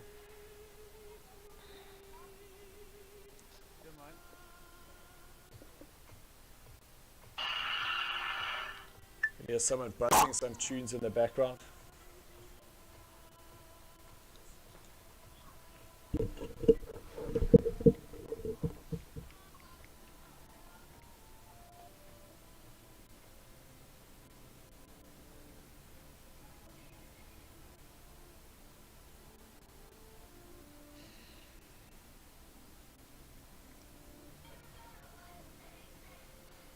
Guys, I know everyone's thinking it, but if Ronaldo's still clashing, I think you're gonna have to call it.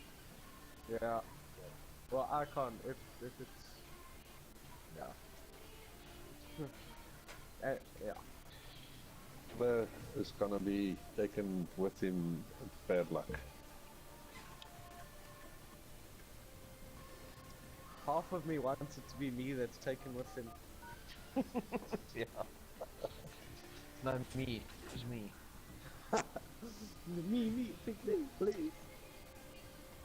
What? And miss the fun in driving this bloody thing for 40 minutes, not the soccer.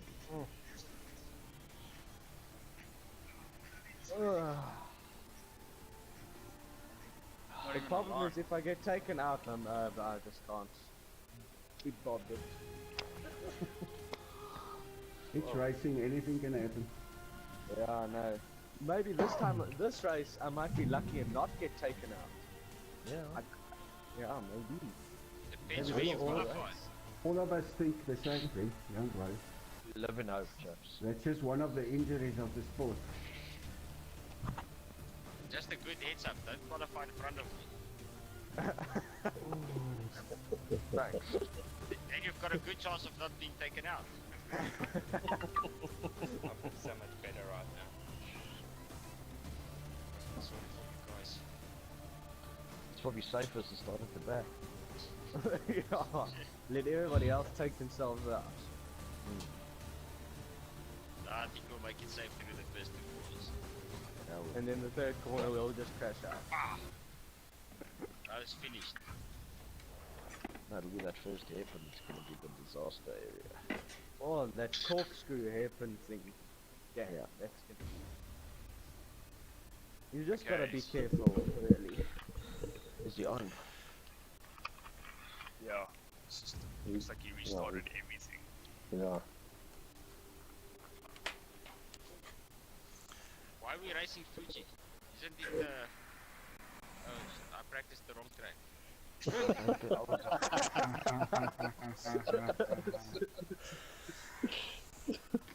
In this car, it Thank makes no goodness. difference. You're just holding on anyway. And then all of a sudden, Now we that is actually when you have a have chance. 15 drivers just lose their breath saying, oh, here comes Sean. Turn one. I see Ronaldo still flashing. Sean, turn one is left. Everybody know. Let's go, boys. I'll use you guys. Ronaldo? Ronaldo? Must I quickly go out and come back? No, come let's just start. Oh shit. Yeah. He left. Let's go, please. Right, Casualty now we of gotta war. race. Gotta race. We have to eventually race, yeah.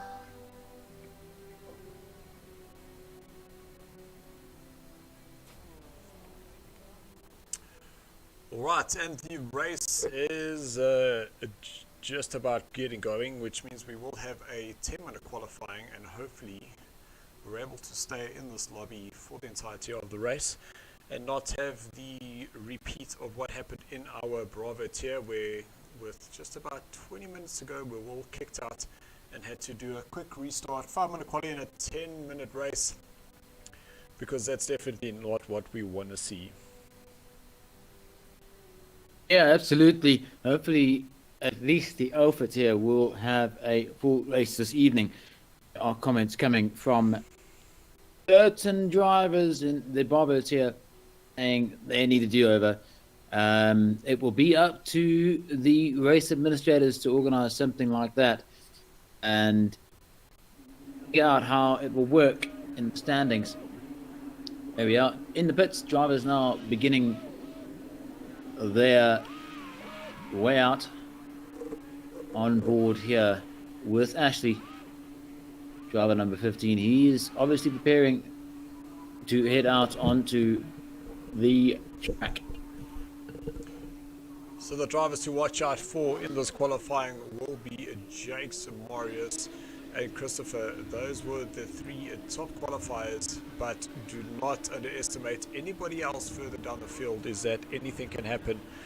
The time difference between some of these drivers, if we just take a quick look at the qualifying times to get them in here.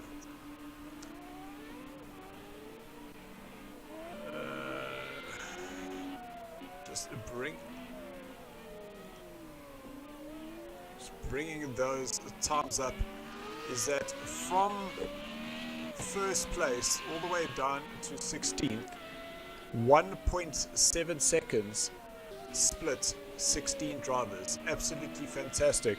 So just from, if we take from 10th place to 16th place, that was less than a second, and where the majority of the time came was higher up, just due to the differences and the skills of some of the guys at the top. Christopher getting into a 1:16 with 1:16.0 with Mario second quickest at the 1:16.3, and then Ronaldo 1:16.8. So there were lots and lots of 16s happening in that qualifying, so keeping everything very, very close indeed. Well, let's see if the drivers can pull something similar tonight, because what we want to see is racing, and we want to see close racing. With just under 8 minutes to go in this qualifying session, Marius is going for his second lap. Oh, little bit of a twitch there from the front wheels. So I want to hear now if he comes off the power. So a little gear down there for Marius. So with Ross saying that he carries his speed through there with the DRS open, that definitely some reason, somehow I just can't believe that is actually possible. I hear you. These cars are super quick through the gears, courtesy of a sequential box, and they are equally quick courtesy of a 3.5 liter V8. And what? Oh dear, no, a little bit of wide there from, who was that? That was one of the green Mambas. So that was either Jakes or Christopher. So if they've hit that cone, I'm actually wondering whether there might be some damage on there or not. Difficult to believe that a cone can cause damage to these cars. Don't believe, or don't be so hard on yourself. These cars are brittle. They are light. They are very highly strung machines. And a little pole, you can see the screen there. Hit that, and you will find yourself doing some very critical damage to the front splitter on one of these cars. And that front splitter is so crucial for keeping downforce going. Without a doubt. So Marius, he's now set the fastest lap time with a 1:25.0.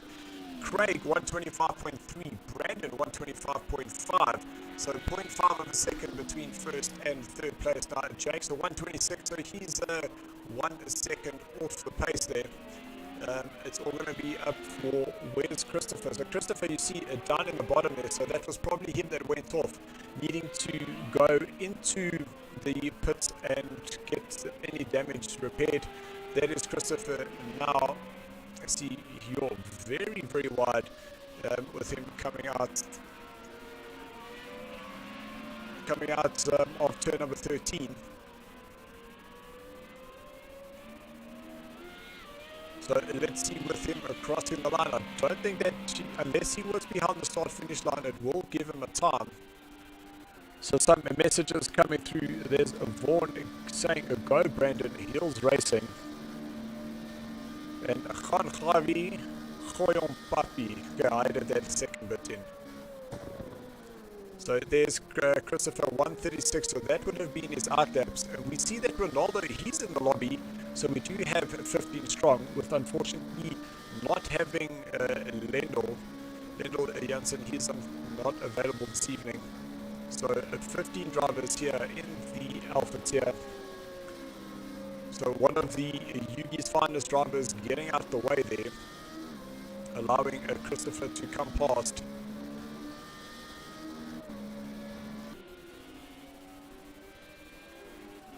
So Christopher heading towards, and I see Craig's, he's now gone faster, so the 124.8. So starting to move himself away from Marius ever so slightly, only 0.2 in it. Brandon, he's also gone quicker. He's now done a 125.1. So Brandon is now getting quicker as well.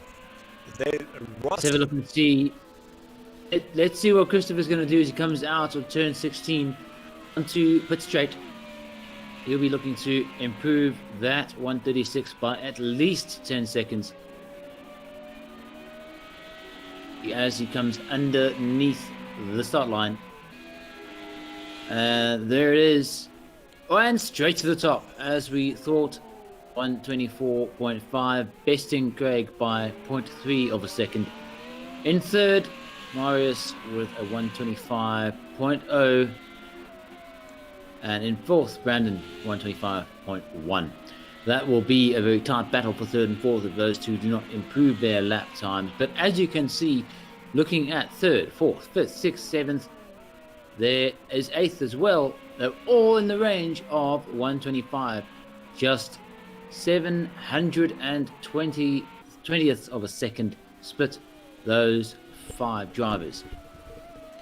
So guys, just let me know if my sound has been fixed. It's saying it's a little bit fuzzy. I haven't changed anything since going away, unless maybe I need to just get myself back into the chat party.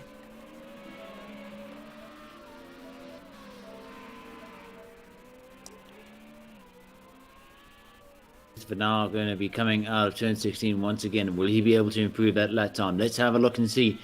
124.5 is already very, very quick. How good he is behind the wheel of the Formula V8 3.5 litre. That his time will stay as a 125 straight into the pits. Perhaps to amend some settings. Let's have a look at Craig. Also coming down the straight. Is he going to improve? And underneath those lights, maintaining his 124.8. Oh, no, we've got a new man in second. That's Brandon, coming up with a 124.6. That really is a fantastic effort there for Brandon. So Brandon joining us halfway through our Super V8 series, and here he is coming in to the single seaters and really showing what he's made of. What's very, very impressive is the fact that means the top three drivers now are separated by less than 300ths of a second.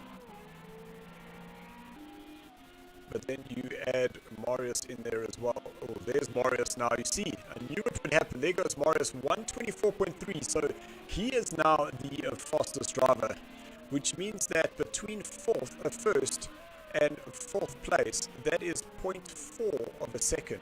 Oh, they're going a little bit wide there, jumping straight back into the pits. Not going to waste his time on that lap. Just under a minute to go. Unless to just hone his technique through a few corners. Having a look further down the order, Jake's so coming out of turn 16 now onto the main straight of the Fuji International Speedway. He's got a 125.3. Will he be able to beat it? Just 40 seconds to go in the qualifying session. So Jake's currently in 6th place. Where does that put him? He moves up to 5th, so just gets himself ahead of Gavin.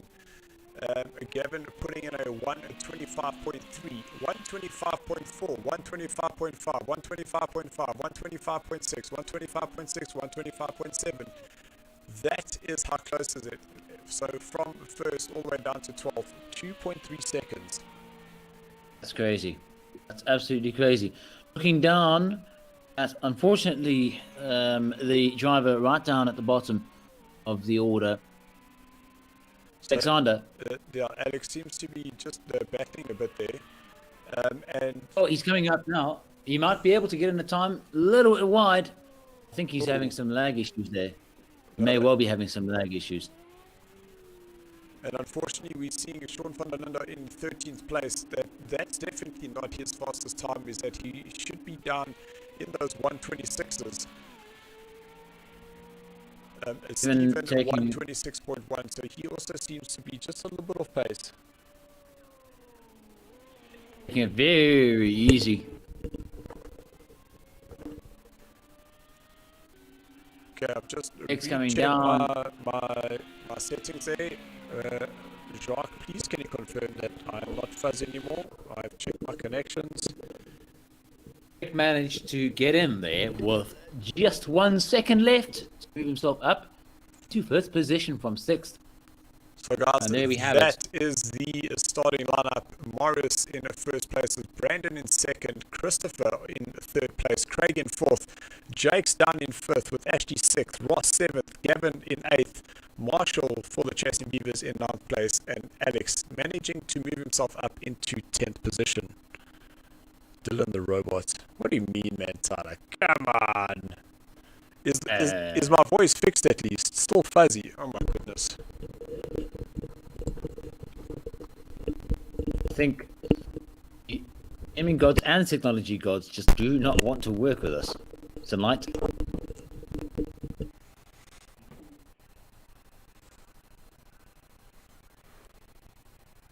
If you're just joining us, this is SARCO coming to you live from our lounges around the world on YouTube. You are watching the preparations for the Alpha tier race in the Formula V8 3.5 litre league. It is round number 1. These drivers have got everything to play for. Between the top 12 drivers that you can see on your screen now, just 2.8 seconds separating all of them in their qualifying times. Marius at pole position. Right now we're waiting for the sync between all of the players and their cars. Here it is. Sorry guys, I really don't know. I honestly haven't done or changed anything. Okay, so here we go. We are racing here at Fuji, and it's a clean getaway for everyone. Heading towards turn number 1. Will they have a nice clean? No, there's a little tag on the back of. Oh, that's. That was between Marius and one of the Yugi's finest racers. It wasn't Christopher, was it? It seems like it may have been. So, no, that is Brandon, Christopher, and Ashley. They are away. So, there goes Morris, and that is 80. So, 80, he's now dropped down the order into 13th place, and 80, that is, his name is actually Connor. So, very, very unfortunate there. Not sure who tagged Morris at the back there, but he's definitely struggling to keep that car on the track. So he will definitely have some suspension damage. But let's jump back to our leader, and that is Brandon Hills. He's in front.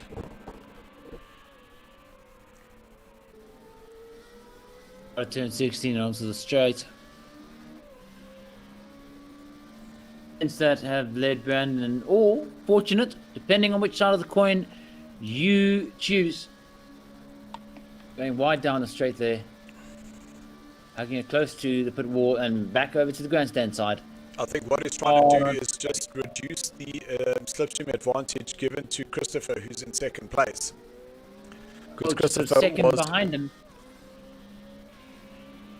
There it is. Christopher is going to be trying everything he can now, with Marius having been eliminated from the top standing pole position in this race, flat out through that corner.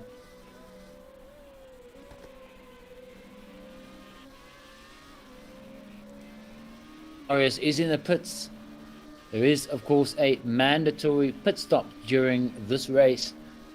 There are no rules for when the driver must take that pit stop, provided it is before the end of the race. Now, what that means is from a pit there was definitely some early pit stops there by Craig, Ross, Connor, Sean, and Marius. Some of those drivers being forced to take pit stops because of damage to their car, which occurred, their cars rather, which occurred in turn 1 of lap number 1. You are watching Christopher coming out of the end of lap 2. So there's a nice little battle happening there between 3rd and 4th place. You can see Jake's tucked up right behind Ashley there. Now coming into turn number 1. I'm sure that DRS was as wide open as possible. And there's Gavin, and he's making a move up on Marshall in 6th place. Well, a little bit of a tank stopper coming in. A little bit of a wheel spin there for Gavin coming out of turn number 1. Oh, but gaining fast. Being very fast. Has he got it? That's close racing. Nice one there. Nice overtake from Gavin on the outside and down into R300. It's a very quick corner. That really was an amazing move there for Gavin. Did not think that there would be enough space there, but he managed to go around the outside. And Marshall held his line, Gavin held his line, and was able to make that move without any incident. So really great driving between those two. Absolutely. It seemed that Marshall had left the gap open there to make that maneuver. Whether it was to get Gavin away. So Christopher moves into first place. We just missed that. It must have been down at during the start-finish line. So Christopher must have got a great run behind the back of Brandon. Brandon has his work cut out from him. One of the fastest drivers in the lead now. But Brandon definitely showing what he's worth. He too driving a single-seater car in the real world. But now he has everything to do, starting to catch up on Christopher the race team. It looks like he made a little bit of a mistake, very wide there, going into turn number 6.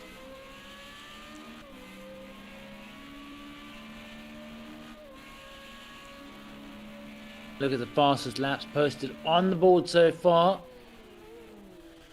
You'll see Marius coming in with a 124.3 current lap time with a 137.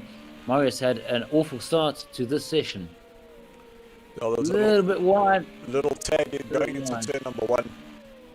But it's all about what is his strategy now, what does he do, how does he pick up the pieces and recover from this race. Let's see, we are on board now with Marius. Get an indication of his speed coming through this complex of corners. Keeping it in second and third. That's all you need for these corners. Right down into second now. For turn number 15. It really is a tricky little sector. Is that you find yourself just wanting time, and you get to the point where you feel, oh, I've now found myself 0.6, 0.7. Go through that, and you find that you're actually 0.4 just by losing some rhythm going through there. Absolutely. These guys will need to give it all they've got. Get the most out of these cars. So they're Marius 126. He's the one to watch. Yep. So Marius, one of the quickest on the track so far. So Marius tracking the same time as our race leader Christopher. Brandon a 129, so he's dropped himself off a bit of pace there, and he's going to have Ashley, and I'm sure we've heard this battle before, Ashley and Brandon, more enough times through last season. And here they are once again going to be battling it out. Will Ashley be able to get a great drive out of turn number 16, get that DRS and take the slipstream and get himself in front going into turn number 1? Let's have a look. Here it is. Onto the main straight. Ashley DRS Has fallen engaged. behind a little bit. Right behind him, seeing that wind action. Nice clean air. We've got Brennan going into the pits. I wonder if that's Brennan part of choosing to take his strategy. Exactly. He will now have moved down that order. He will move down quite significantly, already down to 5th. You can see actually getting that DRS open nice and early, coming out of turn number 1 and riding it through turn 2, now into turn 3. DRS on again, going through those corners. Oh! 223 kilometers through the 100R. No lockup there for Ashley into turn number 6 there through the hairpin.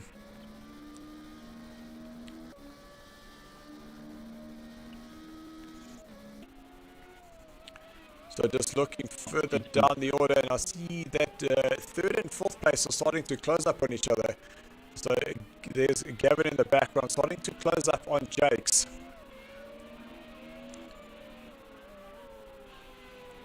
There is just under a second between them.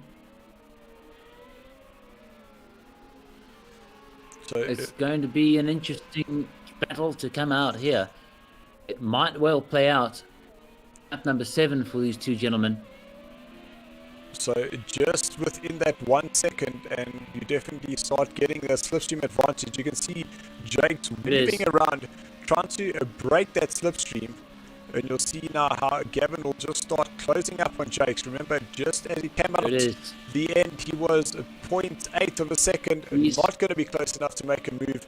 But that just shows you he was 0.8 going out of turn number 16 and manages to close up 0.6 of a second through that DRS advantage, as well as that slipstream. Oh, Jake's running a little bit wide. Will Gavin be able to go around the outside through the 100R? And yes, he does. Amazing overtake there. A little mistake there for Jake's going into turn number 3. And that puts Gavin up into 3rd position.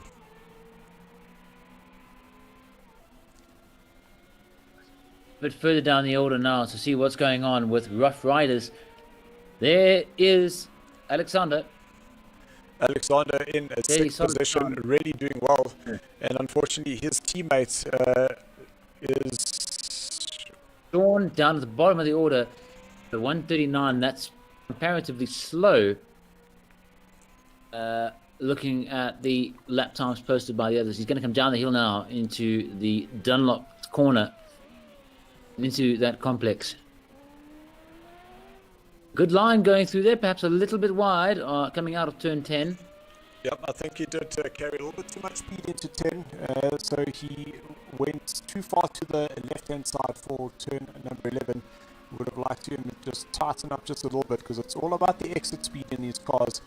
Is the losing speed through the corners not as important as getting all that speed on the way out. Nice kiss of the apex there, turn 16. It's on a curve onto the straight, the longest straights in worldwide racing on Fuji International Raceway. So just having a look at some of the messages coming through on the YouTube, and message there from Jacques saying Morris is not going to be happy.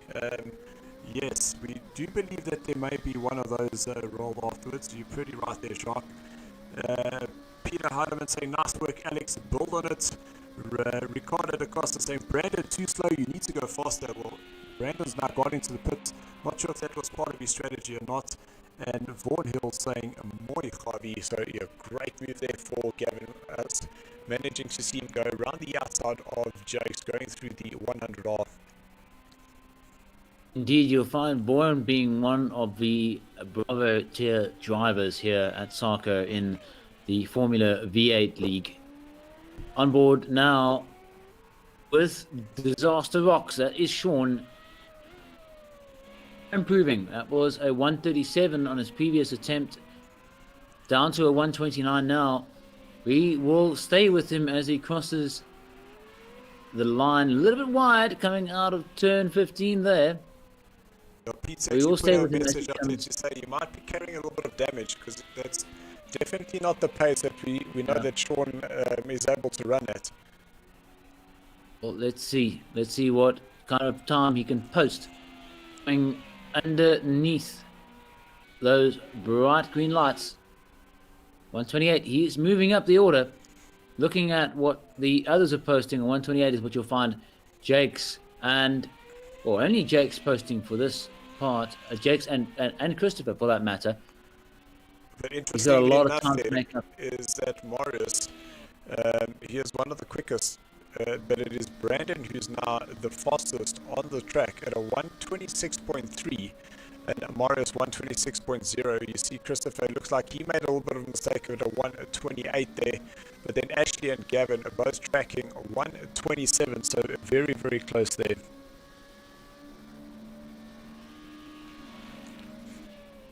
Someone stopped on the track. Don't know who that was.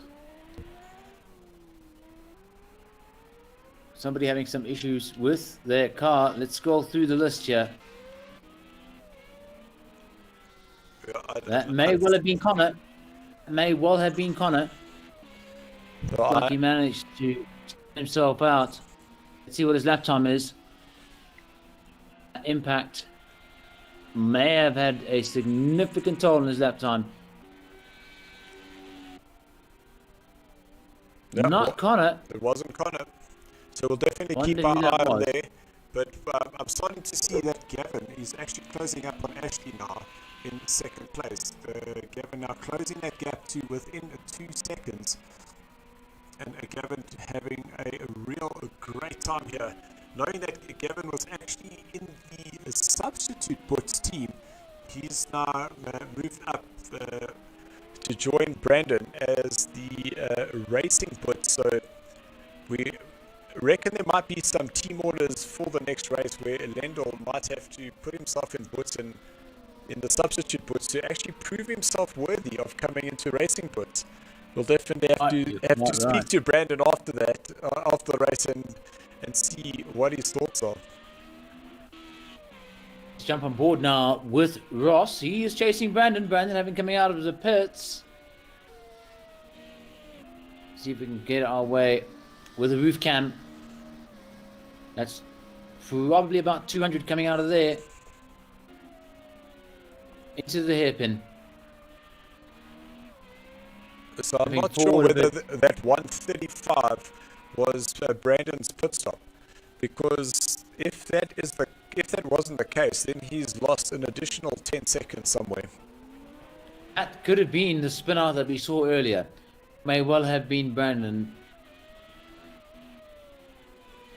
And unfortunately, we have lost 2 drivers there. I see that Alex, he's been kicked. And we have lost another driver because we are now down to 12.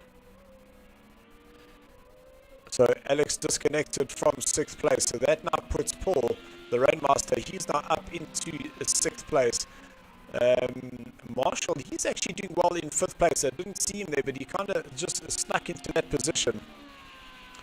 And Gavin's got a little bit of work to do now. We see that the distance between himself and Ashley is now increased to just over 3 seconds. Oh no! That's Gavin finding himself stands front splitter, having been a little bit too enthusiastic out of turn 15. He's going to have to watch for traffic now and find his way into the pits. So, yeah, to have that damage to the car repaired. I'm almost thinking that he might have just got too much of that inside curb, trying to get the power on coming out of turn 15, and that just rotated the car and put him into the wall.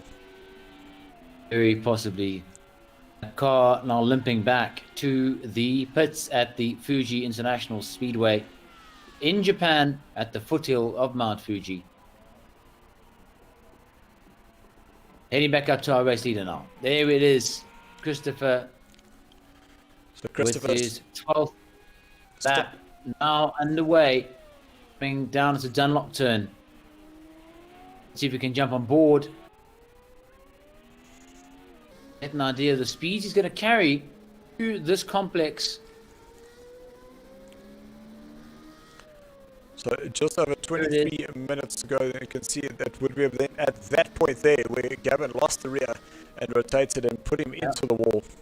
Some messages coming through, and luckily we can say, Gavin, you are a know if you can say chop nowadays. Uh, I think it's still See what- relatively okay. It's accepted to call somebody a chop. I want to see what speed will reach. This time around, 288 flashed up there on his speedometer. Find ourselves trackside view now. That's going to be coming into turn 3.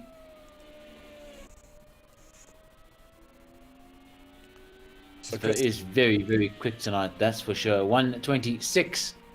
So he's definitely carrying a lot of speed coming through there, which is really great to see. We did see some of the, well, I think it was Ross earlier, he went through there at 222, but there you can see Christopher having an extra 7 kilometers an hour of an advantage going through the 100R. So just looking at the current positions now with just over 21 minutes to go of this race, Christopher leads with a 12.5-second advantage. Ashley, he's in second place with Marshall in third. There's the Rainmaster, that is Paul. He's up into 4th position. Jake's deciding to go into the pit, so he'll now come out of the pits in 5th place with Brandon in 6th. Ross is 7th with Craig in 8th place. Morris, he's in 9th place, just knowing that he has pitted already. Connor is in 10th with Gavin in 11th place, needing to go into the pits after putting that car up on the inside wall of turn number 15, and Sean down in 12th position. There aren't many battles to play out at this point in the 40 minutes of the over-tier race, except for what might be going on down in 6 and 7 between Ross and Brandon. Let's go on board with Ross. You can just see Brandon's car out of shot there. Back into view. Coming down through 300R. And hard into the brakes here. He's going to engage second gear. Will it be first? Right down into first. So different gear selections for some of the different drivers. It is quite interesting to see. I like to just get that car turned in, go down into first gear, but then do a short shift into second. Ross, that's very wide on the curve there. That was extremely dangerous. Went down into first coming through there. Let's see. Does he need first for this car? Yes. Very, very different shifting strategy there compared to other drivers. The sequential box wasting minimal time shifting cogs. So we see Paul, he's now gone into the pits. Don't think that Ross has pitted just yet. We know that Brandon has pitted and Marius would have pitted, but it's all dependent on the guys further up. And what will happen here if these guys do not take that mandatory pit stop? They will be getting a penalty added to their time, because the pit stop on this track is just about 30 seconds, so there will be a minute added to the lap time, and we really don't want to be doing that, but I'm pretty sure that everybody will take that pit stop. It is just something that the game, we haven't set, but the fuel tanks themselves, they I think take just up to about 20 odd laps or so, and the guys are doing about 28 laps, so they would need to put fuel in anyway. Well, looking on board now with Ross. Ross is wide there once again. Yeah. Got quite a bit of fuel still left on board, light down, but the brakes going into turn 16 and hard on the power now, full throttle.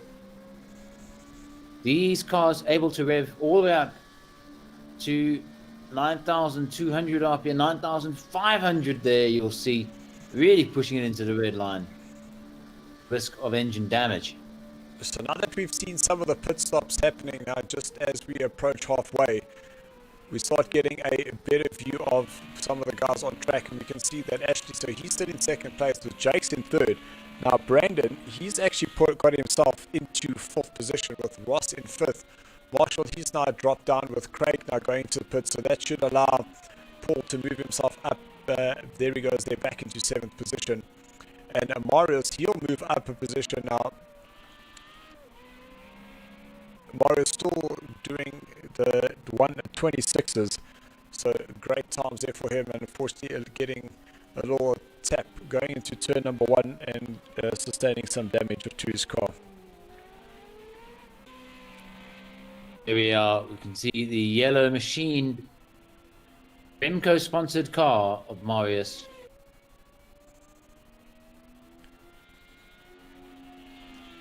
He's got a 9-second gap to try and catch up to Paul. 10 seconds now, with Connor behind him, just 5 seconds behind him. I'm sure Marius will be feeling some pressure, especially as we are more than halfway through this race. 17 minutes left to go. 16 laps in, courtesy of Christopher Folder up in first place. Let's go and see what our leader is doing. He is going through Dunlop, 11, 12, coming up on the corner named 13th. Yes, I kid you not, that is end of the corner, 13th, and 14 and 15, dispatched with very quickly. Nice speed through there. In second, no need for first gear, says Christopher. All first gear through there on turn 16, and foot flat. So that is definitely one of Christopher's driving styles. Is you'll notice that he always just seems to be that 1 gear higher, where he always believes that rather carry the speed going through the corner as opposed to gearing down, because then you slowing yourself down due to the engine braking. Where Marius, he likes to get that car slowed down using the gears and then get the power on earlier. Christopher likes to carry the speed. So very interesting, different driving styles between the two. I do see that the gap between Brandon and Ross is starting to close up. There's just a 3-second gap between them. So I'm not sure whether Ross would be able to close him down. It all depends on whether he gets close enough to get a slipstream advantage down the start-finish line. There's also that gap seems to be closing between Connor and Marius. That was a 5-second gap before. No, it seems to be going back to 5 seconds now. 4 seconds. Connor's going to be trying everything he can to stay on the tail of the man who found himself in pole position after qualifying about 25 minutes ago, but found himself being punted off track at turn 1 on lap 1, the washing machine at the first corner of Fuji International Raceway, and dropping all the way down to 12th position, having to go into the pits to get his car repaired, then back out onto track, now having to fight his way through the traffic. And what is arguably very consistent lap times coming in from his rivals on track here. Marius has got it all to do to find himself back on the podium this evening. So Stephen, I've just been watching the times there between Connor and Marius, and you see that Connor is actually going a little bit quicker than Marius, so he may very well start closing down that gap between himself and him.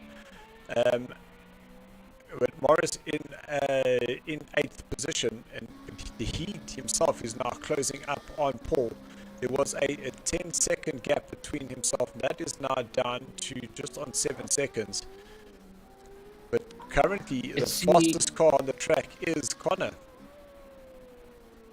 Let's see if Connor can maintain his speed through here. Let's see what the secret to trade is. And wide into turn 15 there. Ooh. Nice kissing of the apex. Bad for a kid who's past his bedtime.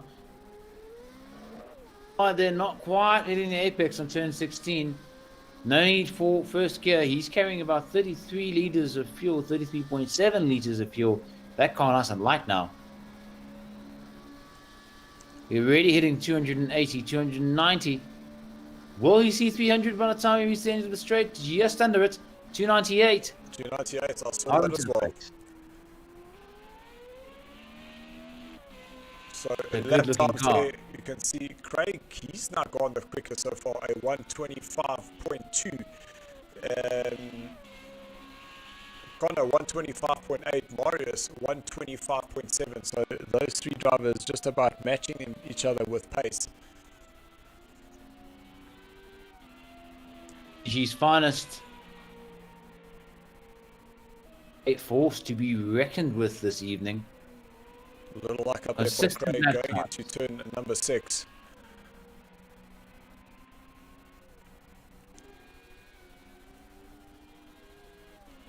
So definitely Great foresee a little battle going to start coming up between Brandon and Ross.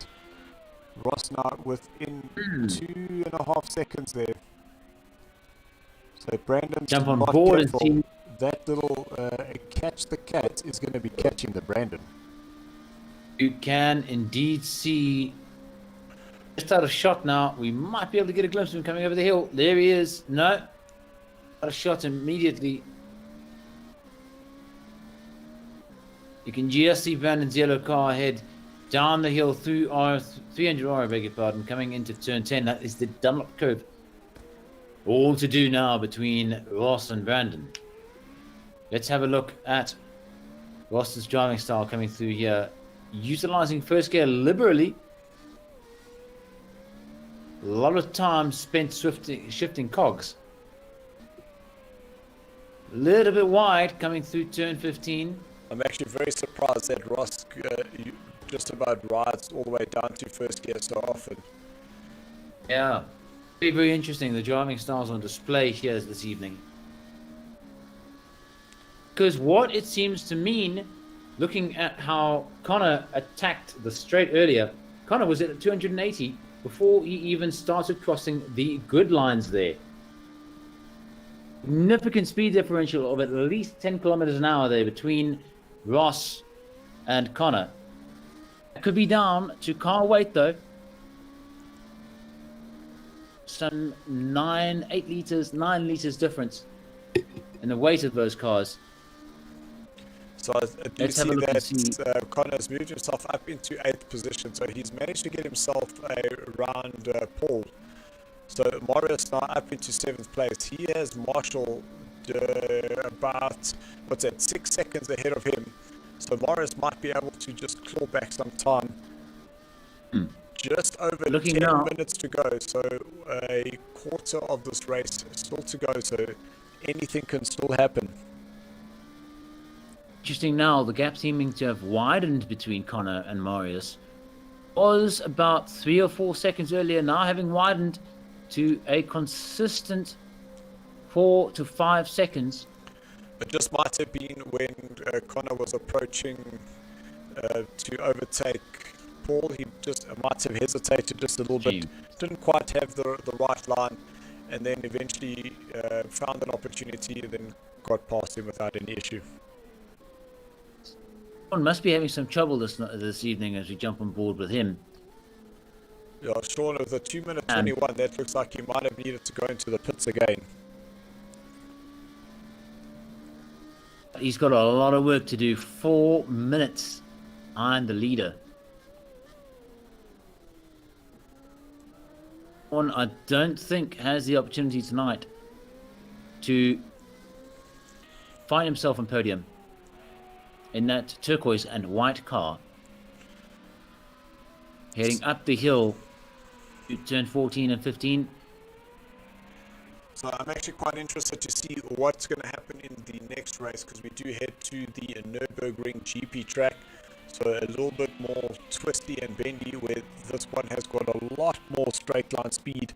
So the guys can really increase that downforce on those cars. Yeah. So 80, Connor starting to close that gap. Connor's gone ahead of Marius. Look at that. That is interesting. I did not notice that change.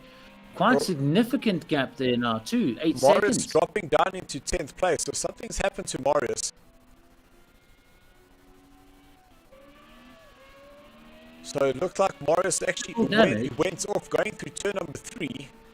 It doesn't look like he has any damage, but I think just a little mistake there for Marius, and that took him off and he started falling down the order.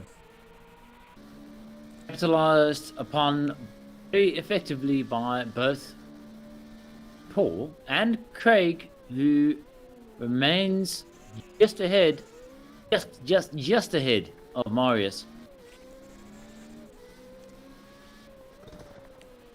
Now, having come off track from the man in number 11. We are on board with Gavin. You can see Marius's car just ahead there, left corner of shot. So we'd like to see, there's somebody who's gone a little bit wide in the front. Oh, that is Gavin. Looks like he's just getting out of the way from this battle. I want to see what kind of speed Gavin going to be able to reach on the straight now. With very little fuel left, 24.2 litres. He is... So my apologies, guys. That was actually Marius that went wide there. We were on board with Gavin. Not his night. He finds himself in the pits. There is Marius back in the pits. So he definitely picked up some damage coming out of turn number 3.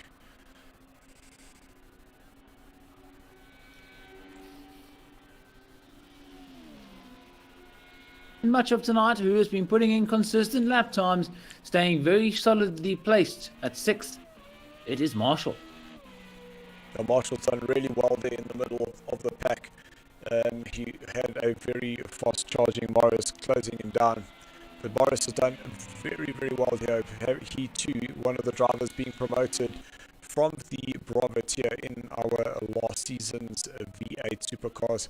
It was Marshall actually landed up winning that championship in the Bravo tier and getting the promotion, but it was all due to Ronaldo unfortunately not being able to get into that final lobby, and Marshall taking that win by just about 3 points. You'll see there Marshall with a nice solid 222k an hour going through. It's actually nice down to the see hill. Marshall. It's nice to see Marshall hitting that apex into turn number 6, because during the practice he kept saying that he was really battling to find it. So good to see that. Well, here's the interesting thing. You know the old adage, smooth is fast, and that is a mantra that Marshall is practicing tonight by the looks of it, and not letting anything slip past him. And if you look at his lap times, you will see it is consistent. 127, 127, 127. Still nothing on the man in first. There he is. Mr. Folder. So interesting thing for those at home who do not know, but you see a folder. That is actually Christopher's surname backwards, and his surname is Radloff. Of course. Of course it would be, wouldn't it? Well, you know what? This is some fantastic driving that we're seeing here. I am looking now very carefully at what Connor will be doing, because he has got a 20-second gap between himself and masterful Marshall. Will he be able to close that gap? I'm going to keep a very sharp eye on that. In the last 4 and a bit minutes of this race, the Alpha tier in the Formula V8 3.5 litre league. Right. On SARCO, coming to you live via YouTube, very proudly brought to you by X Gaming, NASCOM, and Deliver Your Parcel. So just a message here from Vaughan asking who still needs to pit. And Vaughan, we're at the stage where everybody would have put those pits in. So what you're seeing is possibly the final positions. But what I'd suggest is that Brandon just keeps going, because with just on about 3 laps to go, Ross is starting to close that gap. He's down into just the 2-second mark. So a little mistake there from Brandon, and as we do that, Ross locks up going into turn number 6. But there could be a last lap battle still to come in this race. Absolutely. 2 seconds now coming through the Dunlop complex and into the technical section. If we can get the speedometer view up here, we'll see how Ross tackles these corners using first gear. I am convinced that staying away from that first cog improves your speed on the main straight, as we have seen demonstrated very effectively by Connor, who now sits in 7th place. You see Brandon moving out of the way there to break that slipstream advantage. But not as much same straight line speed that Connor got down the start finish line for Ross. Little luck up there on the inside. But he still has Brandon just over 2 seconds now, so Ross did lose some time there. Right. To Mr. Ashley, found himself has been very quiet this race. Absolutely, 26 seconds, but he might be starting to feel the pressure from Jakes. Just 4 seconds behind, 3 seconds now. He can move over to Jakes, see exactly where he is. We're out there, less than 1 corner between them. And so I think that Ashley probably has this wrapped up. For Jakes to close down that 3 to 4 seconds is going to be extremely difficult. So this will be, there will be one more lap after this one, because we know that Christopher is just about half a lap down the road already, so he will cross the line with still some time to go, so there will be one more lap after this. Rising star here this evening, who will not be able to, I don't think, to move much further up the order, is Connor. He is closing that gap on Marshall. It is consistent, but it is slow.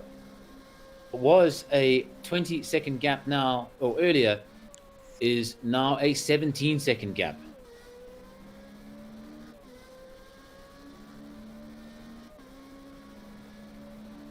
Phenomenal work from Connor here this evening.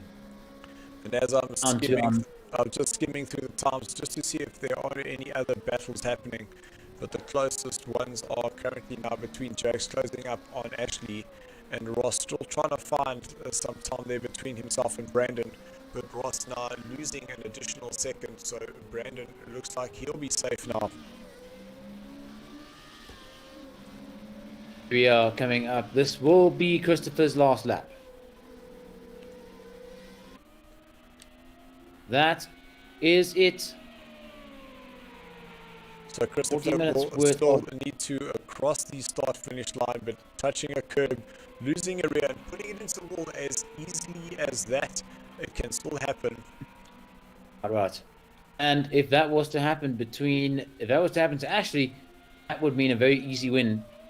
Move up to second for Jakes, and possibly even Brandon to move up into third. That looks like, I'm not sure whether that was Jakes or, Gavin or Morris behind Christopher, but just giving him a little bit of... Yes, indeed. Yes, indeed. A bit of friendly rivalry coming now, last time, over a raceway known as FUJI in Japan. So that is Christopher crossing the start-finish line, and just remember that we see on the right-hand side the numbers have been marked in red, that some of the drivers have picked up a time penalty, so we will need to see the final results to find out exactly what penalties will be served there.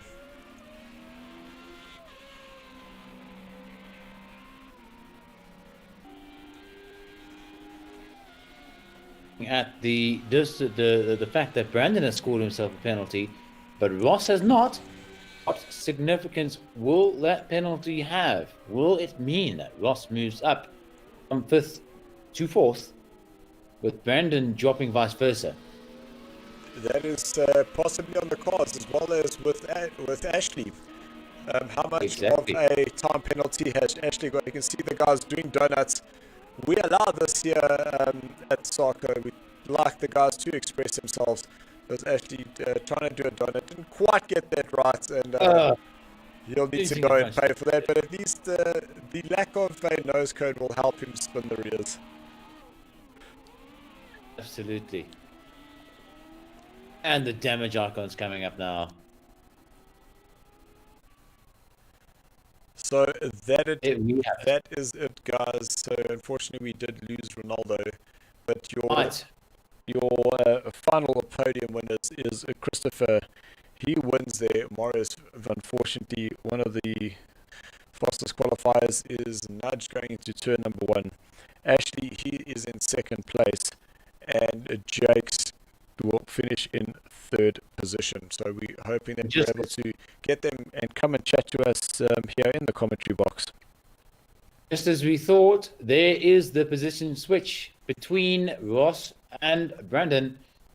So Scored himself a massive 7-second penalty. seconds penalty served there by Brandon. So Brandon, he will drop down to 5th, and Ross will get that 4th place.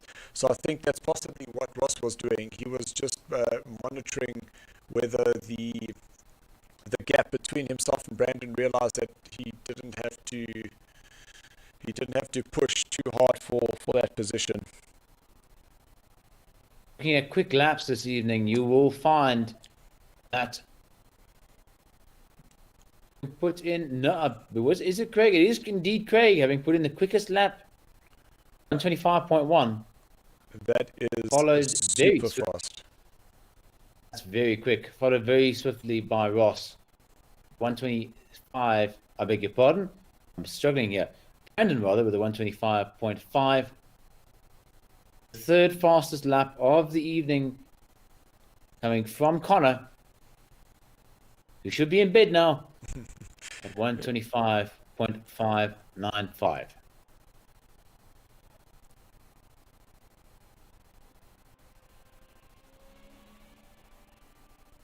FUJI International Raceway in Japan.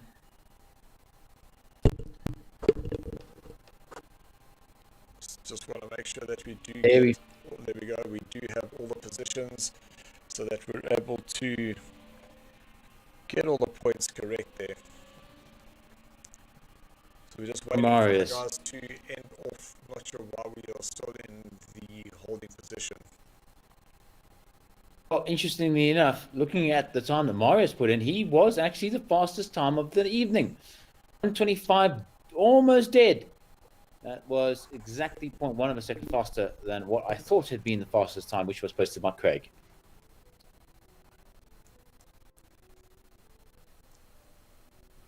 So now that the racing is finished, we are just waiting for our podium winners to come and join us up in the commentary box.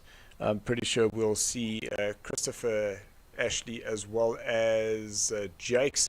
So a 1 and 3 for the Green Mumbers, and the NASCOM team, they finish in second place. So a great result there for one of our sponsors. So Stephen, just from your side, an absolutely fantastic race. A little unfortunate going into turn number 1 with that nudge on the rear of Marius. It would have definitely been a much closely contested battle up front between Christopher and here we have Ashley joining us.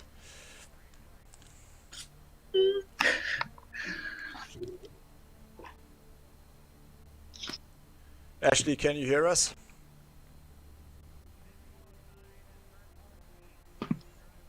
Come in, Ashley. Come in, Ashley.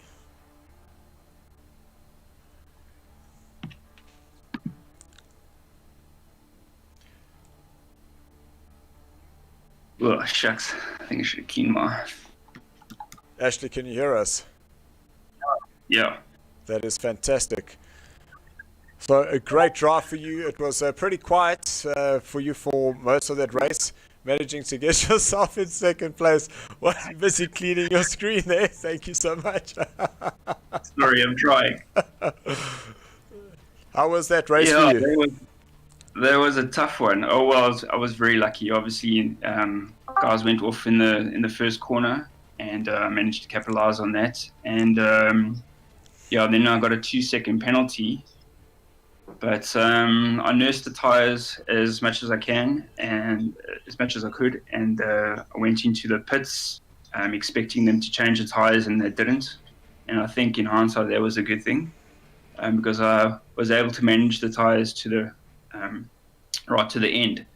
And then Jakes was catching me, so the last two laps I had to put foot to bits and try keep the gap above 2 seconds so that I could keep my position. No, 100%. Yeah, but it's a good race overall.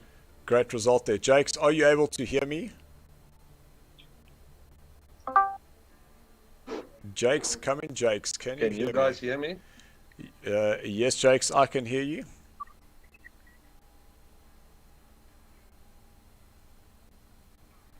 So, Stephen, you might have to do the interview there with Jakes. He unfortunately cannot hear me. I am trying to... Can you hear me loud and clear? I can hear you loud and clear, Steve. There we go. Welcome, welcome. It seems like you had a pretty good race this evening. Finding yourself with some pretty solid lap times coming in there, nice and consistent racing. You enjoy it? Yeah, thoroughly. There was a bit of a mistake that I made, and I got damage on my vehicle, but I decided to stick with my pit strategy and kept on driving till it was the time to go in. And unfortunately, I lost a lot of time staying out that long. But as soon as I pitted and repaired my vehicle, I could do the pace that I was supposed to do, and I was catching Ash there at the end. If I just had another lap or two, it would have been very close. So, but I'm very happy with the result, and good luck. Not good luck. Congratulations to Ash and my wingman there, old Christopher. Well done. It's just joined us now. That was some nice racing from Mr. Foldar. I'm gonna call him that. Yeah, some excellent racing up in first place. That was very consistent times that you were putting in there as well, and it seemed as though you were racing in your element, Christopher. I don't know if you guys can hear me. Just let me know. Yeah, we can. Loud and clear. It was a very good race. A very unfortunate first corner incident that got the leader, which is never a good thing. Luckily, I saw someone coming down the side and not be tagged in the mix. The rest of the race just put in consecutive laps and stick to our plan. Myself and Jake had quite a good strategy. And yeah, try to be as consistent as possible. Made a few mistakes, but the spot is quite tricky. But other than that, it was a brilliant race. I had fun. It's unfortunate that incident on the first day. Unfortunate that the incident had to happen on the first lap. Marius coming in afterwards, seeing the messages coming through that he is not happy. Unfortunately, things like this do happen. I mean, sitting up in the commentary box, it was difficult for us to tell who did the tagging there, and whether it was intentional or not. The assumption is always that it wasn't. So we will have to see what that happens. But in your experience, I mean, incidents like that do happen. And does it simply add to the challenge of working your way back up to first, or is it something that you will be unlikely to recover from when you're racing with this caliber of drivers? Look, something like that always bound to happen, whether it's in real motorsport or online racing. People make mistakes. I don't think anyone's ever going to do it intentionally. No one wants to bump someone else and destroy their race. Everyone puts in a lot of effort here at SARCO to come and race, and we all help each other, and we're all a good group of friends as well. And I think when something like that happens, you've just got to try and stay focused and push as hard as possible to get the best result, because at the end of the day, it's 1 or 2 points that's going to make the difference at the end of the championship. Absolutely. For some people, it just isn't your day, as the case may be. And Jakes and you were racing very, very well as a great team there this evening. It seemed like you guys had a huge amount of fun, and amongst the other people, that it was a lot of fun from all. And let's see what next week brings when we head over to the Nürburgring. What are your predictions? Look, very, very quick. Now, there's some quick guys here. It's going to be tough. It's going to be very tough. Absolutely. And Chris, what do you think? Look, there's some very, very quick competitors out there. This championship does not at all look like it's going to be a walk in the park. It's really going to be difficult to stay out front and to keep in the front. At the end, the Marius was behind me, and he could stay with me. I don't know if he had pressure tires or not, but he definitely was able to stay with me, and it wasn't easy. So I don't think the next race is going to be an easy one. If everyone has a good clean start and clean getaway, I think there's 4, 5, 6 of us that will have a very, very good close race. Most definitely. So, Christopher, just looking at some of those lap times is between yourself, Marius. You also had Connor, who was up there. Craig was up there. Okay, and then we had... I lost communication. So, cheers, guys. Thank you very much. Thank you, Jakes. You, Jakes, all the Jakes best. can't hear me. I don't know why Jakes can't hear me. It is the strangest thing. We also have the likes of Gavin coming through and Brandon. He gave you a great battle in the beginning of the race there.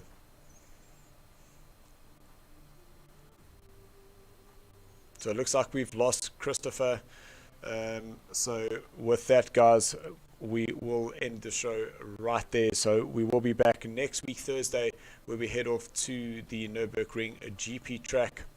A big thank you to our sponsors, VX Gaming, for sponsoring the Formula Renault 3.5 V8 series, NASCOM, the provider and service provider of our new website. Go check that out, sarcoracing.co.za, and deliver your parcel. Any parcel needing to be delivered here in South Africa, give the guys a shout. Drop in the SARCO code in the description and you will get a benefit to that price with a C. So if you want to see what's happening on the interwebs, as we have been racing, the PlayStation 5 is in the process of being revealed, and we can confirm that Gran Turismo 7 will make its debut on the PlayStation 5. There's something to keep an eye out for. And of course, Project Cars 3 coming up soon as well. But all of that be discussed and more here on SARCO Online. Guys, thank you so much. Stephen, thank you for joining me once again. So until then, guys, keep racing, and thanks for watching. Yos. Evening.